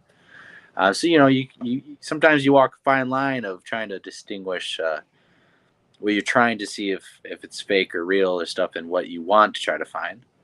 Yeah, Um, the perception of evidence is really interesting. During that last St. Helens trip that we were on here last week, in the middle of the night on night one, a tree fell down, right? So three people heard it. It was around 12 o'clock or so. Three people heard it. I think I might have heard it, but I was distracted because like someone pulled off on like a a road up off over here, and they were playing music really loud, and it's like 12 o'clock at night. And I was laying down in bed. I literally just laid down because I was so tired, because just a long day and stuff. And so they started playing music, and I got really pissed. So I started getting dressed, and I went out and confronted them, and expecting to throw down with them. And I guess during that time is when that tree fell down. And so when I started walking back to the camp, which it was just a bunch of kids, they're like, "Oh my God, I'm sorry." So, Right. but when I was walking back to my tent and stuff, one of the other uh, team members there was walking up and mentioned about the tree falling, but I didn't really register because I was still kind of like focused on those people there. But we got it recorded. But anyways, back to what I was saying about the perception of evidence is, um, the three people heard that, and two people, and they virtually heard different things. They almost described different things. So but when you heard back the evidence, it really kind of, okay, this is exactly what you heard. So it even goes to show you that when you're hearing something in real time, the way you perceive it and process it might not actually be 100% accurate, because it's in the it's in the moment, and your just brain can't process it. And that's the beauty of having a recorder. Same thing happened to me and Curious Cryptid a couple of years ago when we were down investigating this area. We had what sounded literally like a male and a female just yell at each other. And we thought, wow, that's crazy. And but when we listen back to it, you can hear the owl sounds associated with it, which we didn't hear in real time because for whatever reason, we just didn't pick up on that frequency. Maybe we're too, with all the chemicals being dropped at our system at that time because of being startled by this sound happening and stuff, that our brains couldn't fully process it. But again, that's the beauty of having things recorded. But the whole perspective of evidence, though, is really interesting on how it differs from person to person, even when you're experiencing the same type of event. Yeah, that is true. I mean, especially when you hear stuff, because different people have different hearing capacities and different angles. A tree's in front of this person deflecting the sound sounds totally different. So that it definitely happens a lot. That's why some recorder is always best. Uh, not to pry or anything. I know you guys are doing the show tomorrow, but did you guys look and find the tree that fell? Was it a big tree? Was it a branch? Was it Yeah, yeah, dead? Was it new? Like yeah, something? yes. Yeah, so here's kind of I'm not going to give anything away, or it's not like Yeah, I can yeah. say anything that's going to give it away, but yeah, I mean, so here's kind of what the area is. It's really kind of barren, actually, comparatively to pretty much everywhere else, especially where I'm at. As far as a lack of life, I think a fire might have went through there a few years ago, and that's still rebuilding from it, because you can see kind of the scorch marks on the trees. So there's no berries at all, which I was really disappointed, because I was expecting a ton of berries. I found two little blueberries, and that's it. And the bushes are there, but they're just not producing, and they should be at this time of year, at this elevation, at that elevation, and they're not. And there's no mushrooms, there's no animals either. There looked like because I scoured everywhere, man. I was everywhere around that camp, especially looking for that tree and stuff. And as far as the animals going through there, there's not. I would probably say I found a bunch of elk poo that was probably 2 weeks old, week and a half, 2 weeks old, and it seems like a herd came through and then just left. And so that's kind of what the environment is. It's really dry. Again, might be because of the fire, which is leading me to the tree fall. Now, keep in mind, this is the second time I've been to this place, and the second time I've had a tree fall. The second time I've had it recorded too. If you go on my channel, Hmm. you can actually, I think it's the video called "Something Happened at Night," and you can hear us walking down the trail, and a tree falls over, and you can actually hear it get slapped and you know fall over. But with this tree right here, it created a more unusual sounds like a building being imploded. It's not falling like a normal tree because it's so dried out. So what it did is, when it fell, it as it was falling, it broke in like 5 foot sections or so, something like that. And when it fell down, that's what created that implosion sound, of which you'll hear on the recorder tomorrow, which would created that sound. And so, I looked everywhere. Now you got to keep in mind there is a lot of dense undergrowth there in some areas, so you can't really. It's hard to get to. But I think I found the tree, but I'm not 100% certain because of a spider web that was that was on the stump of the tree, that fell. And I'm not sure if that spider web could have been made by the time I found the tree and from the time the tree fell. So, but it has the markers of the tree that I was talking about, how it's in different sections, right location, and there's, you know, looked a lot, and there's not a lot of trees out there. So, but my only concern is the spider web that I saw in the thing, because it's funny because right where that tree fell, or where I found that tree fell, where it suspected the tree fell too. So it might be the tree, is where I had the lights set up too, because I set up fairy lights when I'm out there, just try to do different experiments and stuff. Mm. And so on night one is when the tree fell, and uh, on we also had a recorder deployed out there, and from what it sounded like to me, it sounded like something picked up the recorder, tapped on it, moved it around, and put it back in the slot and walked away. But I was listening through Nikki's Bluetooth speakers, so, and it wasn't any of us. So once we heard that, because the tree was fell over and that happened at the same night. I don't recall if it was the same time. Um, but the tree fell over when I was around the time I was confronting those people playing that loud music. And so once we heard that on night one, we went ahead and, or, on the next day when we recovered the audio recorder, because the lights that I had set up were about 30 yards down the trail a little bit. So I just grabbed all the lights and put them up over in this area here where the the thing was tapped, or it's perceived tap, and where that tree potentially fell and stuff. And so I was out there by myself, just kind of hanging up the lights and stuff. And actually, I just did a long recording, showing me hanging up the lights and all that stuff, because I was going to do like chipmunk speed run through it, speed it up Yeah. through the Yeah. thing. As soon as I get it turned off, I had this knocking happen. It was, I'm pretty familiar with knocks, especially woodpeckers and stuff. Pretty familiar. And so this was a lot different. It wasn't a woodpecker. It sounded like it was a piece of wood being hit on a tree, but the tree, uh, it resonated different, because how you can like hit bark, and then you'll have a bare patch of bark, and you'll have the exposed tree, and you hit on that and it'll resonate different than the bark. That's Mhm. exactly what it sounded like. And I'm like, oh, well, what's that? And literally as soon as I turned off the recorder, and so I went to go turn it back on, and it stopped.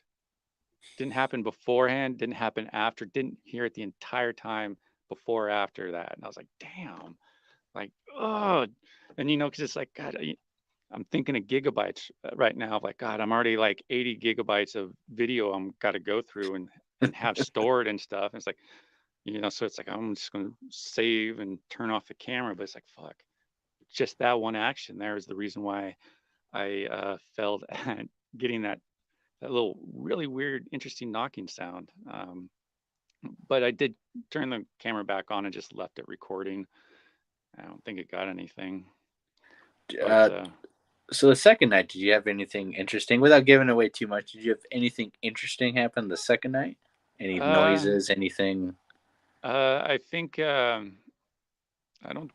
I think the second night is when we went. Uh, we did some night walks and stuff, and yeah, I don't think anything really that I recall. Because I left on Saturday, and Saturday night is when Nikki and all of them Right. had their experiences, and because Thomas left too, But and nothing that middle night. no, no, it was kind of quiet, really. And I know Steve did he reviewed all the audio over the course of that, and I didn't really kind of keep up with what was found through it. I don't think it wasn't anything like, oh my gosh, this is wild, you got to check this out. Right. I don't think anything like that. But well, I mean, I didn't hear all the recordings though, because uh, there was no recorders set up the last night because they didn't have the gear, so they just used their phones. And I haven't heard those recordings yet. I guess they were recording it when it was happening. And I know some people. So from what I gather, something came into camp and stuff, and there are, good potential prints that we found around there prior to this day or prior to that event. Uh, Nothing definitive, because if you see the substrate there, it's like, of course you're not. And the pictures are a Right. joke. Yeah. Like, you can't even like, the pictures do not do justice, like what you see in real life. We did get one of the prints have a LiDAR. He had a LiDAR thing. So I think hopefully she got that, and we'll be able to show that uh, print there, which is really interesting. And, but yeah, nothing that really kind of made me be like, oh, wow, Bigfoot's here. Yeah.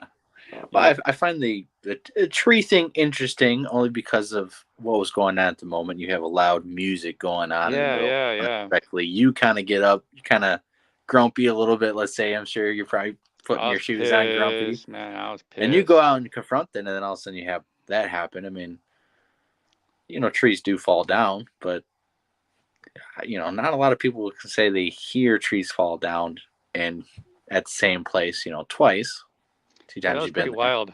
That was pretty wild, where it's like, oh, wow, what's the odds of that? It's weird. But yeah, if you go on my channel, you can hear the original tree fall, and the whole thing's leading up to it, because we heard movement, something shadowing us. If you listen to the video, you Especially can like hear it. that too. There's like a Yeah, buildup of things of like what if things. Like, well, it's kind of I'm not sure. It's inconclusive, and you have a lot of these breadcrumbs, and then all of a sudden you have the major thing. It's like, are they all adding up? Do they all combine? Are they the same thing? Are they different things? I mean, yeah, you just don't know. But I can say thing about with Nikki and Jen, what they experienced that night, and Dakota. I think he experienced it. Because a lot of people are gonna be like, well, it could have been a bear, could have been a deer, could have been elk, raccoon, or whatever. And there's no animals out there. There's like none.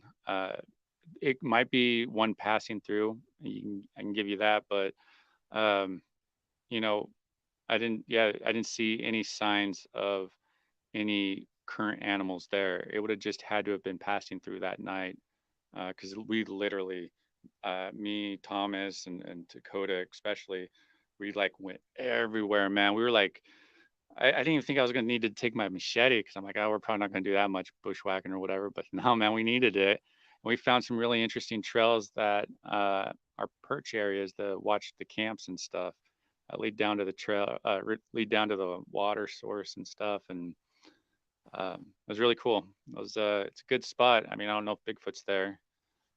Uh, you know, I don't know what they really fully experienced. I haven't really had a chance to sit down and talk with them that much. I've been busy with work and right. stuff, but so I still really don't fully know either. So I'll be listening and learning some of this stuff for the first time with you guys too.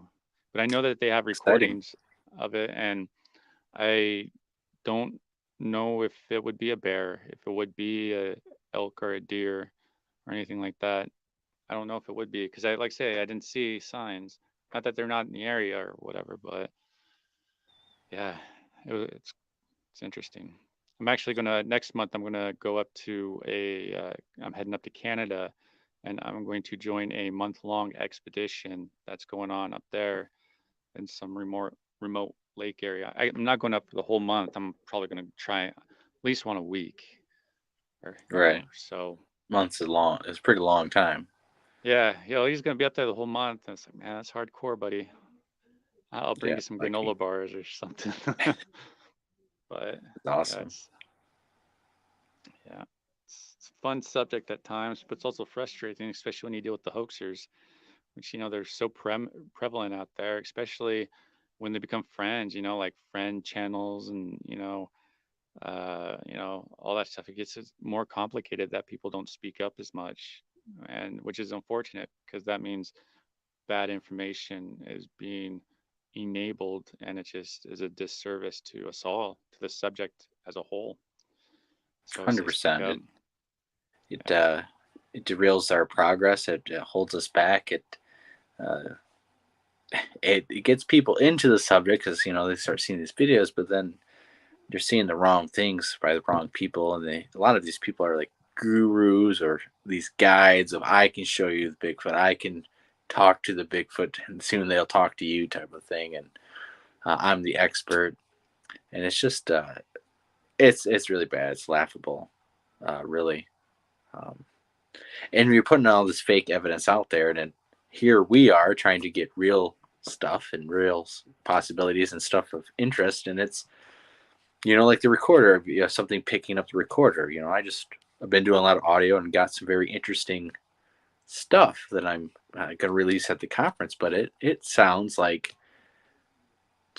there's something out there with a stick going whoosh whoosh after something being close and messing with the recorder, and it's very interesting. Yeah, it might not be evidence of Bigfoot, but it's No, evidence of what you're experiencing out there and what's going on in your investigation. And, it's just compiling that type of data. Like, and that's one of the type of evidence I always say, hey, just, put it up on a box and put it on a shelf because you don't know that might come back useful later on, because you might find that source. It might be, you might start getting more recordings of it and stuff. So, just exactly. because it might not be relevant now, doesn't mean it's not going to be in the future because it likely will be. Because yeah, Yeah, I there's mean, weird I stuff out I there. personally, I've never heard this sound out in the wild. I'm still looking, trying to find any animals that would make this sound like you pick up a stick and you whip it really, you whoosh it. Oh, oh yeah, yeah. I think I know what you're talking about. And Oh man, no, yeah.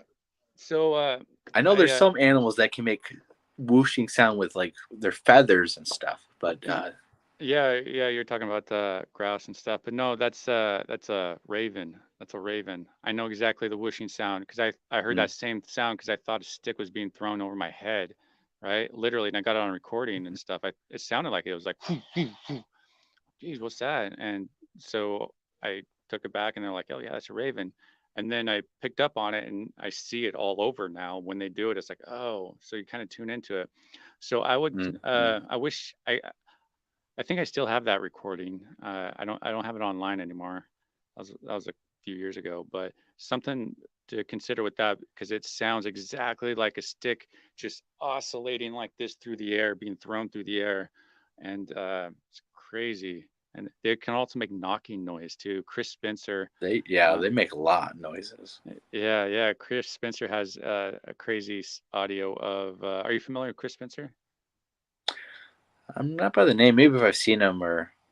Yeah, he's kind of like one of the low key dudes. But Uh, he's out there trying to get, he's a mainly an audio guy. He has a YouTube channel, Chris Spencer, Toutle River Valley, and he talks about and shows how to set up long-term recorders for people. But he's also recorded some audio that's just like incredible, where it's like, wow, what is that? Like a gorilla getting mad in the middle of the night, and it's a legitimate dude that has some legitimate evidence, but yeah, but he recorded a raven making a knocking sound. It's like, wow, that's wild. It's amazing. yeah, you always gotta, when you find these odd sounds, it's always good to, bank them and try to figure out what they are. Because I think that's even better. Even if it's a natural animal, you have a rare or unique sound that a lot of people would associate to other things, and you could say, okay, no, this is what this is because I recorded it. This is recorded in zoos and stuff like that. And that's actual research, even though it's not necessarily getting into Bigfoot. You are researching and trying to discover the sounds, and it's Ruling not stuff just out. fake hoax stuff. Like it's like all these fake hoaxing people. They don't do research. They don't dive into what is this. It's oh, it's Bigfoot, or it's this. It's some crazy story that's over exaggerated. Yeah, and It it's takes funny. hours and hours and hours of just not only looking through audio but trying to figure what it is. Yeah, yeah, yeah. Yeah, no, it's funny with the hoaxers and how they try to LARP their way through it. Like you can always pick them up, because they usually never have backpacks carrying a bottle of water, just a plastic bottle of water, and you can tell Right. it's like like wearing jeans out there, or not that jeans are bad, but it's like not the most ideal out in the woods. I personally like microfiber, um, but yeah, you can always tell. Like with Lori, for instance, she was really big on trying to portray herself as Jane Goodall, but like in the poorest ways. It's like I don't think Jane Goodall would wear that in woods, but it's like, oh, but it makes me look good. Whatever. Right. Yeah, and it's I don't know what it is. It's you get out there with these people and they kind of believe their lies, and they, you know, I don't know, try to influence you, convince you to go along with the story. Maybe Yeah, subconsciously people just do want to that. believe. Yeah, they Yeah, want they to just, believe. they go out and like, oh yeah, we're gonna go out and talk to these Bigfoot, and you hear a little rustling, and then the person's like, oh, I'm talking to the Bigfoot. They all of a sudden start calling names, and something else happens, and Yeah, Tom you Cantrell does feed into that. this Are you familiar with this Tom Cantrell? fantasy. Who? Tom Cantrell? Um, I'm not really good with names. I'm good with Oh, faces and yeah, videos and what they're yeah, associated. he's an older guy who who just everything is made up for him. It's a fantasy world for him. But yeah, he's out there, talking to Bigfoot. He can mind speak with him. He actually can mind speak with Patty, who's still alive, by the way. And yeah, but no evidence. Zero evidence, actually. You could bring that up with um, MK, as and Patty's still talking to people, so she didn't get massacred. Yeah. So uh, oh, Yeah. oh yeah, one thing I think you should do is talk to Matt Larson about how it was photographed and filmed, because he has alluded to um, Patterson not being a very skilled, or Gimlin at all being skilled with cameras and how to operate. And he says the way that it was shot, it was almost perfect. Like it was perfectly set up and perfectly shot, which Yeah. which I got from that is, either it was set up professionally, or everything was somehow shot in a way where they had extra help. And I'm Or not leading towards the massacre theory, but I do yeah. think there's more to the film. Maybe there was other people there. Maybe there's something bigger. Bob Giblin has said that he didn't know how to operate the camera, but then at one point he was shooting and filming the camera, and of course there had to be other people to film both of them when they're. I think there's shots of them both on horseback, possibly, right? And there's other Uh people that supposedly helped. yeah, Bomb that's what Hieronymus or whatever, that whole group up there that was up there. And yeah, the St. Helens there group wasn't supposed to be paved roads, but then there was equipment, excavators and stuff to do all that sort of stuff. So there's kind of flip flopping going on, and yeah, I it's think that definitely kind of feeds into the massacre theory of this like greater conspiracy going on with all these players. Not necessarily, I don't necessarily believe that all of them were massacred in that sort of way, but I think there's some extra stuff we're not being told for whatever reason.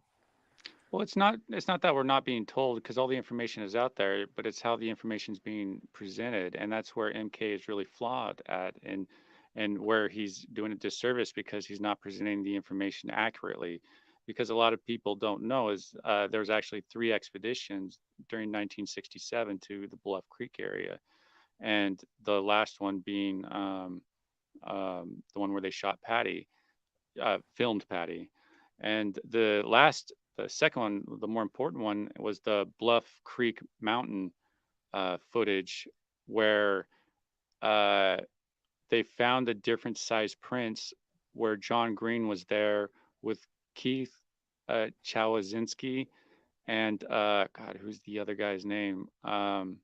Where but it was earlier in the year. It was a month or so prior to when Patty was filmed, but a lot of people combine those two footages as one because MK didn't realize that when he was doing the analysis of that second film that a lot, that it's supposed to have Bob Gimlin and you It know has the um, dog and stuff in it it. has a dog and stuff like Yeah. that. That was actually Renee DeHenden's part of Renee DeHenden's film because he was there. He was the one shooting the film there. That's who the other guy was Renee DeHenden. Because he's uh, so there's a lot of misinformation there where MK Davis con- combined two trips to one, and that's why it's confusing a lot of people because it's like, well, you can see in the two different videos of the foliage is different, so it's different times of year, so there's a conspiracy going on. well, yeah, it's two different expeditions, but MK Davis didn't bother to tell anybody that.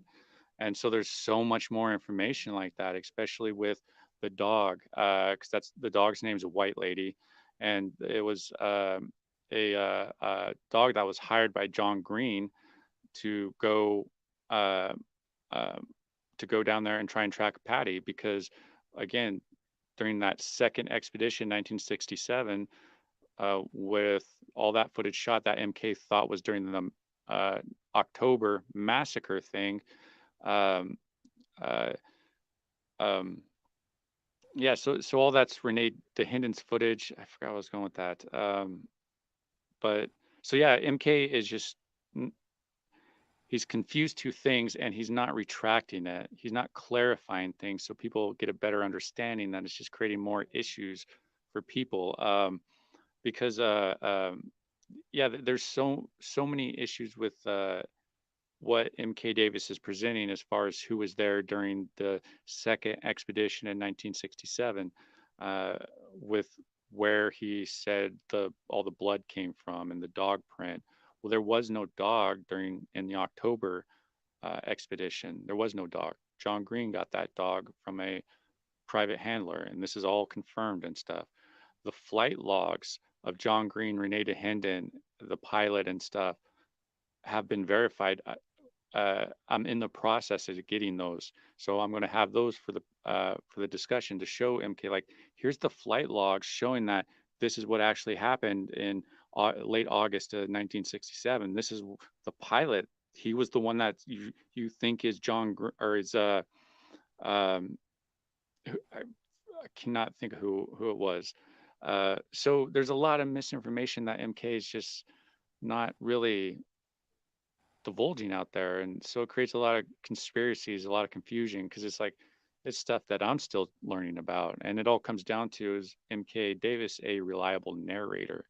And I think that we'll find out on that Sunday that he's probably not, because that massacre hypothesis doesn't exist. It can't. It just it's so disproven that which is why I'm doing this with MK, which is actually part of a bigger project that I'm doing, of like a mini documentary on the whole massacre hypothesis, that's going to lay everything out, and hopefully in a good presentation in a professional way, that I want to use this discussion with MK to really kind of help with that documentary and stuff, and really show how it's important to find out if this information we're getting from these people, that they're reliable narrators, because they might not be. And there's all this evidence to show that they're not, how they failed in this area and stuff. And the fact that he changes the saturation on the film to create the red is a big red flag. I mean, it's like, why do that? But it's Yeah, not that he's hoaxing. He firmly believes that the Bigfoots were killed that day and still buried there. Yeah. yeah, and I think he'll probably go into I just forgot her name, but the lady who used Bobby to talk Short, about it. Yeah, yeah, Bobby Bobby Short, Short, and who is not a reliable narrator either. There's evidence that I will be presenting to show she is not a reliable narrator, that there's no reason we should accept her testimony of anything that she has zero evidence for. So yeah, Bobby Short was definitely going to be discussed on that day too.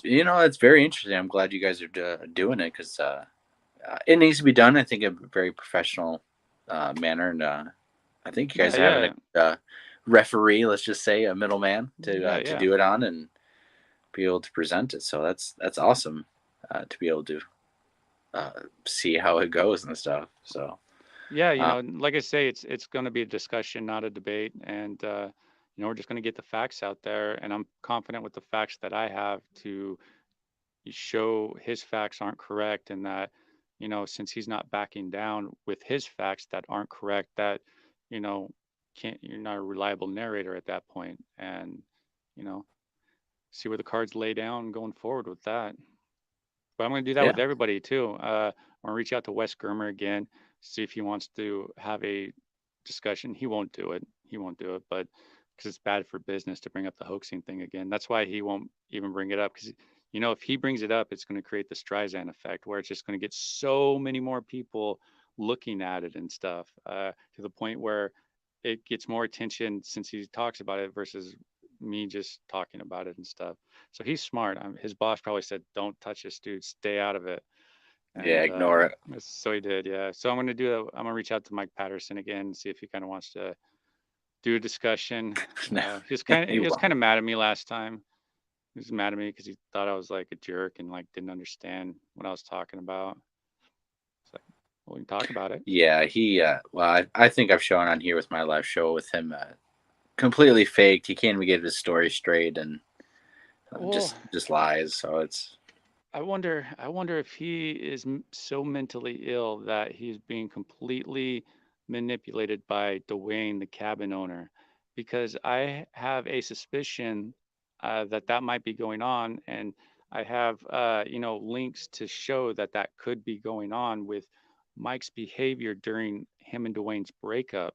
It was very, very odd for somebody who was hoaxing with Dwayne, which makes me think that, you know, I don't know, it's something to think about that maybe we're dealing with severe abuse of someone that's mentally ill. And sure, he looks and acts normal, but doesn't mean, yeah. you I mean, can't. I don't know. I don't get that. I don't get that from Mike that he's mentally ill and stuff. But Yeah, well, not to the point where he's not a normal functioning human as far as perceived functioning human, but right, deep right. down inside he thinks Bigfoot talks to him in the head, his head and stuff, I mean, maybe which if he actually believes that, then yeah, there's something wrong with him because I yeah, don't well think I Bigfoot are talking to you. well And I think he based does. on all the stuff that he shows, and but there could be. I think there is some type of weird relationship with these like Bigfoot expert gurus and their followers. Let's say there's this type of like culty dynamic Yeah, going on where even like a cult, you kind of know like, oh, this is bullshit, but you still are joining the cult for some reason, right? I think there's some weird dynamic. Maybe Leon could talk about this, that goes yeah, on when you're there with these people in the woods and you get into the story. I think some type of relationship is going on, and it's relatable. I'm yeah. not an Well, I expert on actually, that. I can't explain it, but I really feel like it because it's really hard to explain this stuff too, because they believe it, like the cult. They believe what they're telling you, and it comes off as mhm. reality. And it's kind of Well, hard to distinguish if they actually believe it or if they're just being bullshit. I actually went through that exact experience with the Bigfoot tree because I believed it. I believed it. I defended it, you know, arguing with other people about how they didn't know what was going on because they weren't there, didn't experience and stuff. And how can you talk about something that you didn't experience and stuff? And yeah, um, I forgot where I was going with that. A Uh, culty, like cult oh, relationship with yeah, followers. yeah, And yeah, and yeah, you'll find that. Yeah, I mean, Matt Johnson's a great example, and a lot of it I think comes down to mental illness. As far as this is a subject with no real facts, so it allows narcissistic people to come in and build their own little arena to have their little dopamine hits of followers and use them as flying monkeys to protect whatever they're doing. And we see it all over. I mean, I don't get really attacked as much, but with each video I put out, there's always somebody that's like, oh, you're just XYZ or something, like the how to hunt guy. The video I put out about him, that got like, God, I think like 29 dislikes, I think, or something. People did not like that video at all. I'm like, well, dude's a grifter, man. He's a grifter. But so many people love the how to hunt guy because they wish they could be him. They want, because the how to hunt guy has that bravado, that confidence and stuff, and a lot of people lack that, so they latch onto the it. way And he presents himself, yeah, yeah, as yeah. And he's like, a manly because man, a he, rugged man. yeah, yeah, which a lot of these people aren't, and so they just like mimic him, and you see them in the comment sections of like Facebook groups because they have the same bravado, especially when talking about him and defending him. So it's like, oh, geez, here we got a Isdale defender, and but it's just a dude who it's a business for him. He saw a way to capitalize. I don't know if you guys saw how much he makes off Social Making a Blade. By the way, lot. He's making some He's making dough. most. He's He's making making more dough. than people have A- jobs. He's and I don't know, like I'm really good at tuning into when people lie, manipulate. I'm like really good. It's like my radar is so tuned in. I can like predict it before it even happens. It's so good. And I when I watch a how to hunt video, it's like God, you can see all the manipulation tactics throughout.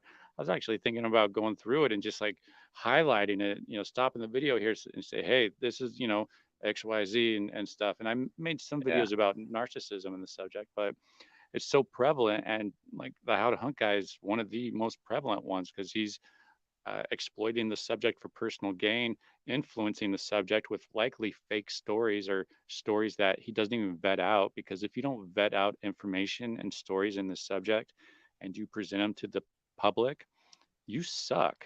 And you're probably just doing it just for the clicks, like the RMSO, Kelly Shaw, he sold out like a mofo, dude.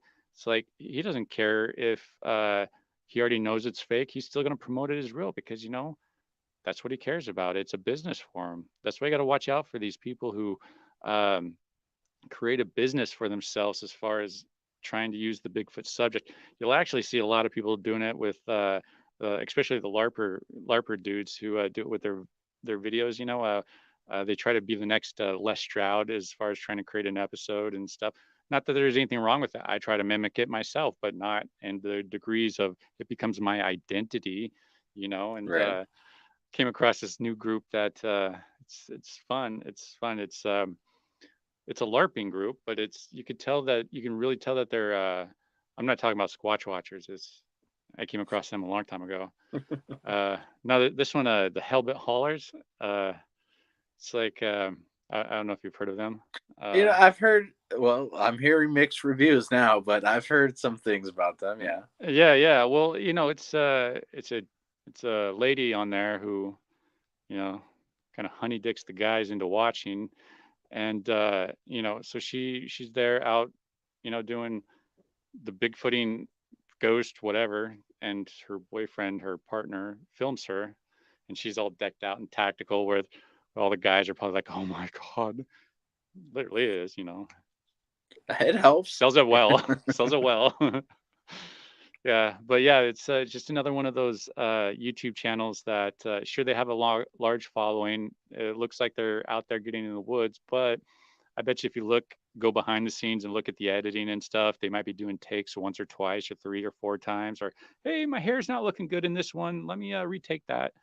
Uh, I think you'll find a lot of that versus actual research going on, and nothing wrong with that because some people want to see that. They want to, I don't think people tuned into mountain monsters, mysteries, or whatever, just knowing it was real. I think they tuned into it because they liked the characters on it and because they were Very true. entertaining.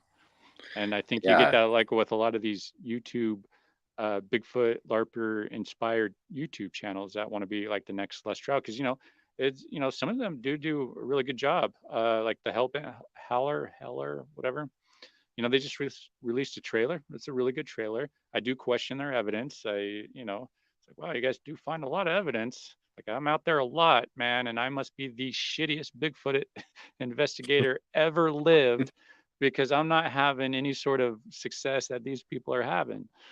And you just gotta watch out for those people.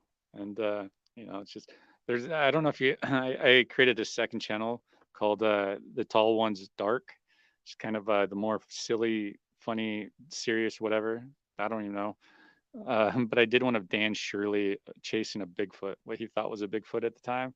He's actually one of my favorite LARPers, uh, you know, because he's one of my favorite innocent LARPers because he's just so innocent. It's like, oh man, he's so adorable. Look at him go chasing a He's Bigfoot. trying, He's right? trying.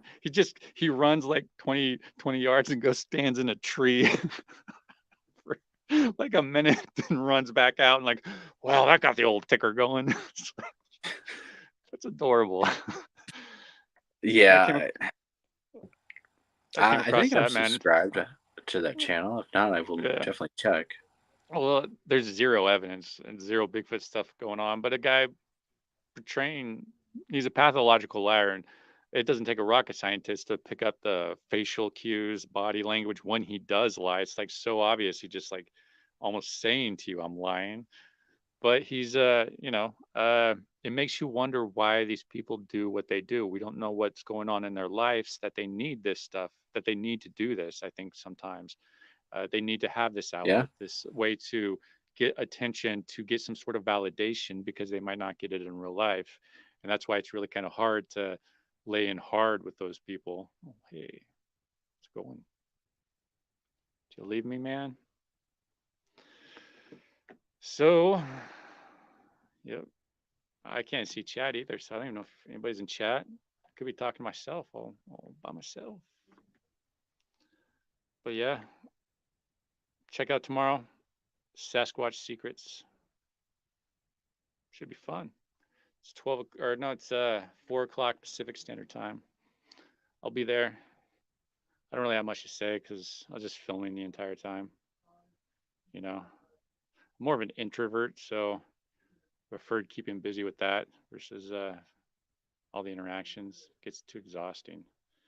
Got to check out. So it's like, ooh, just go spend time in the woods. Maybe I'll get abducted by a Bigfoot. Sorry about that, guys. I got kicked off for a second. That's all good.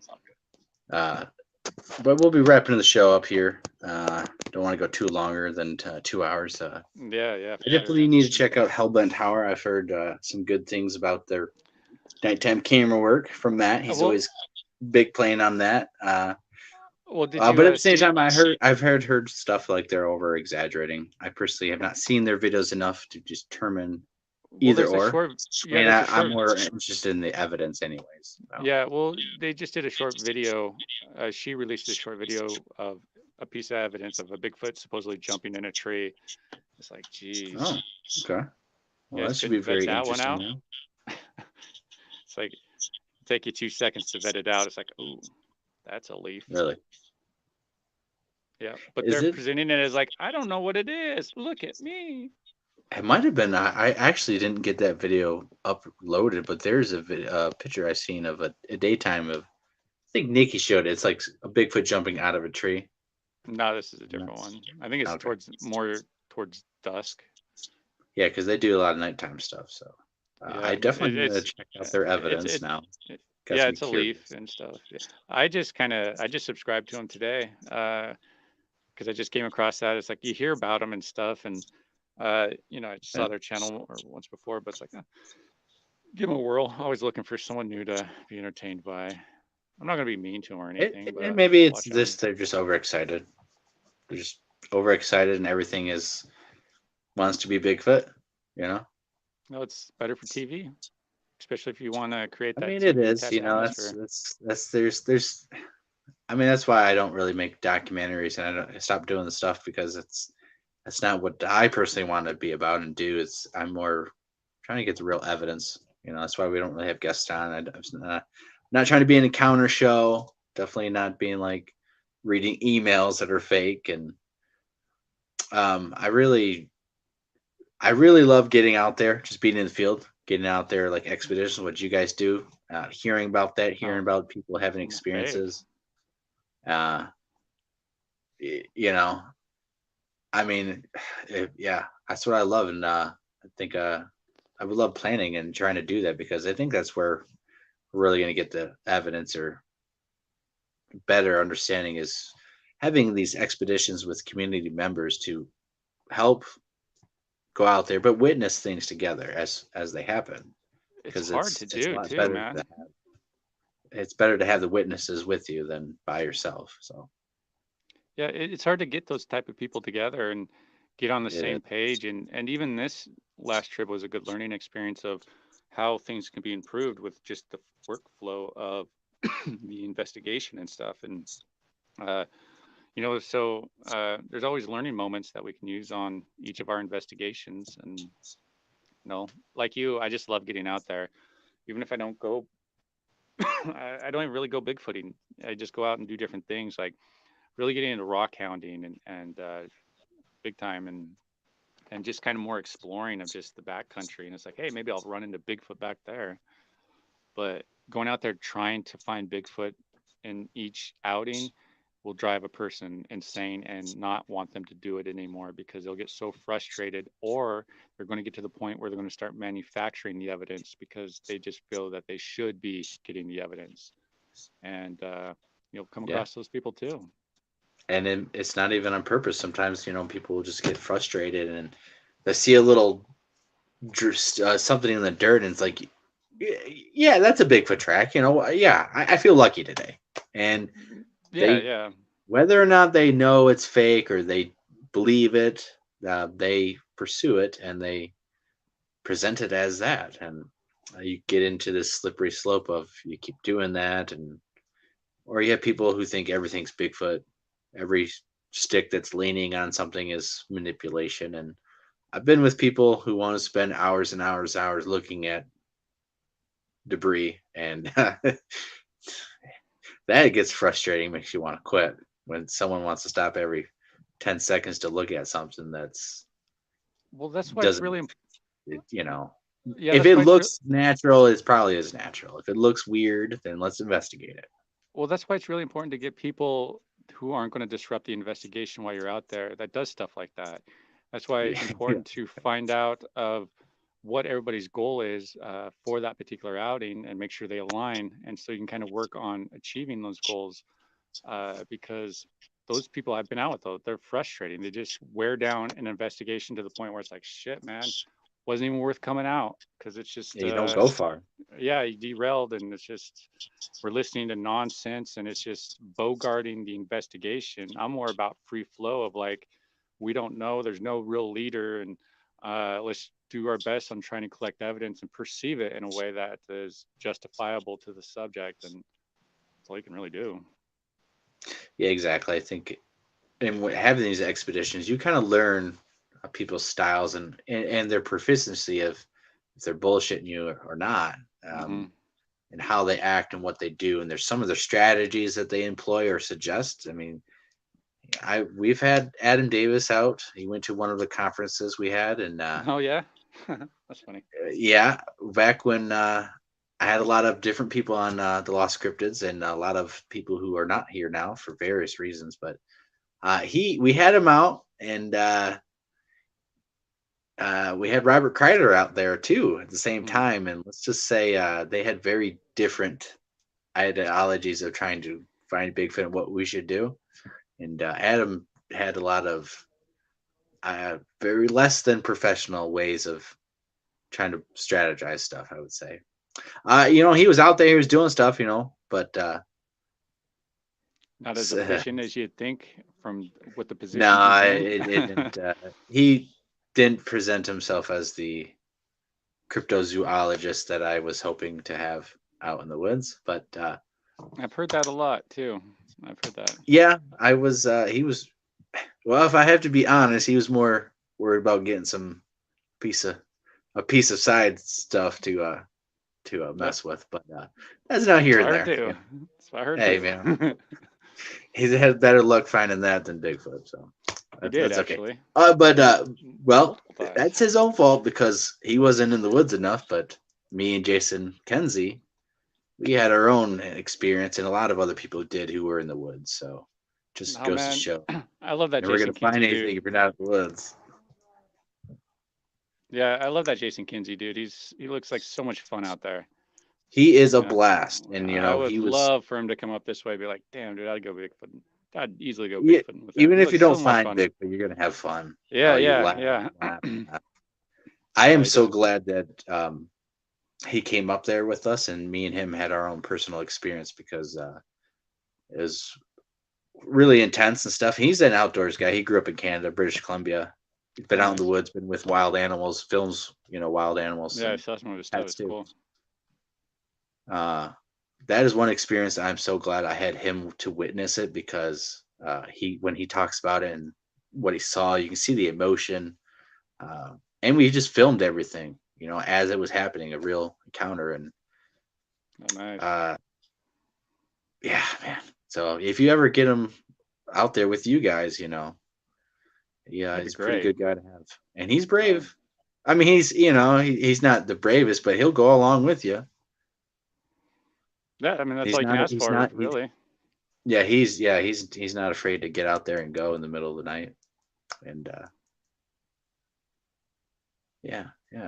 It was a very successful trip actually. Just I don't like talking about it because of the drama and the stupid people who try to steal equipment and have ownership of, Oh yeah, evidence yeah. and all Like this that whole other thing. That was a fun government one. stuff trying to steal, stuff. Yeah, when you go on an expedition, you can't trust the people that you're on with. It doesn't Derails become. the expedition. Yeah, It that's what I'm saying. does. It's incredibly important to make sure who you're going with and they align with your goals. Because if not, you're gonna get that right there. And all we Yeah, can I do is learned, learn learned from our that. mistakes. That's all you can do, really. Yeah, yeah, and it showed me a lot of. It reaffirmed a lot that a lot of people just are in it for their own selves. They want to try to get rich really fast. A lot of people think that by getting evidence or a film, especially that they're going to turn into a millionaire overnight by having the video, and It's that like, it's going to retire them instantly, and that's simply not the case. And um, well, you will learn people's true colors when you start getting evidence or very awesome stuff. You'll start, especially hair. You find a hair in a group of people, man. All of a sudden, they got sticky fingers. yeah. And it's sad because it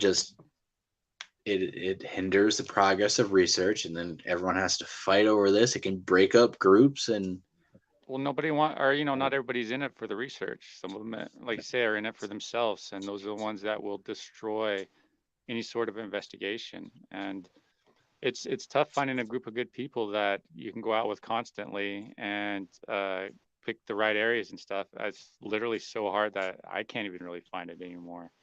It's just a rare thing. Not a lot of people are out there looking for Bigfoot in the ways that need to be done. A lot of people are LARPing it, LARPing it for sure, but not doing what needs to be done. And I could say that firsthand because I'm in one of the squatchiest areas in the world, and it's like, not a lot of people are out there seriously researching it. A lot of weekend warriors that are, hey, look at me, I'm deep in the woods, even though, they're right off the blacktop road. It's like silly yeah, stuff. it is, and it's easier to do that because I'm out there changing a recorder. I'm getting ate up by mosquitoes. I don't want to fucking be out there getting ate up nonstop, and it's like, man. But you have to do it if you want to Yeah. get audio evidence. You gotta go out there and do it. So, Yeah. Bigfoot's uh, not going to come to you. You got to go out to Bigfoot area. yeah, and so we're gonna be shutting down the show now. It's been a good two Yeah. I got, I hours. got to Glad to have you get to on. bed. Yeah, man, it's I good to have a appreciate good, it. yeah, good talk some Bigfoot stuff and all that. So Well, I knew yeah, you knew a lot about the Adam Davis photo and oh yeah, backstory, so much more, and glad to have you on to explain that. yeah. No, thanks. And thanks for talking about it too, because, a lot of this stuff should be known and these people should be held accountable for mistakes that they make and won't retract it. And because it's a disservice to us all, you know, it's like literally people were still donating to Lori. Like someone bought her like a $1,500 recording device to go try and get evidence for the big guy. Jeez. I wish I But could have that. I yeah, could me use too. that. I mean, Me people too. want to donate. They should donate to the people in need. Real researchers who actually could Yeah, use it. not the Will use the LARPers. equipment. Yeah, no There's a bunch kidding. of people who have equipment. They don't use it. Yeah, it's like, It just sits. yeah, they get donated equipment. It's like, well, they're use that probably once a year, and it's like, why didn't you donate it to the guy that goes out all the time? Or yeah, it's a weird subject, but yeah. Anyways, I gotta go though, cause yeah, it's bedtime for me. A busy day Yes, tomorrow. I appreciate it, and we'll check out Nikki's show tomorrow, and check out the expedition you guys had. Very excited to listen to everyone's stories and videos and evidence and all that. So Yeah, me too. appreciate you sneak peeking a little bit. All right, cool, man. I'll talk with you guys later. All right. All right, see ya. Thanks for everyone for watching. I really appreciate it all. Appreciate all the support, of course. And we will be doing another live show next week, I'm pretty sure, as long as everything lines up. So everyone take care and have a good night. We'll see you next time.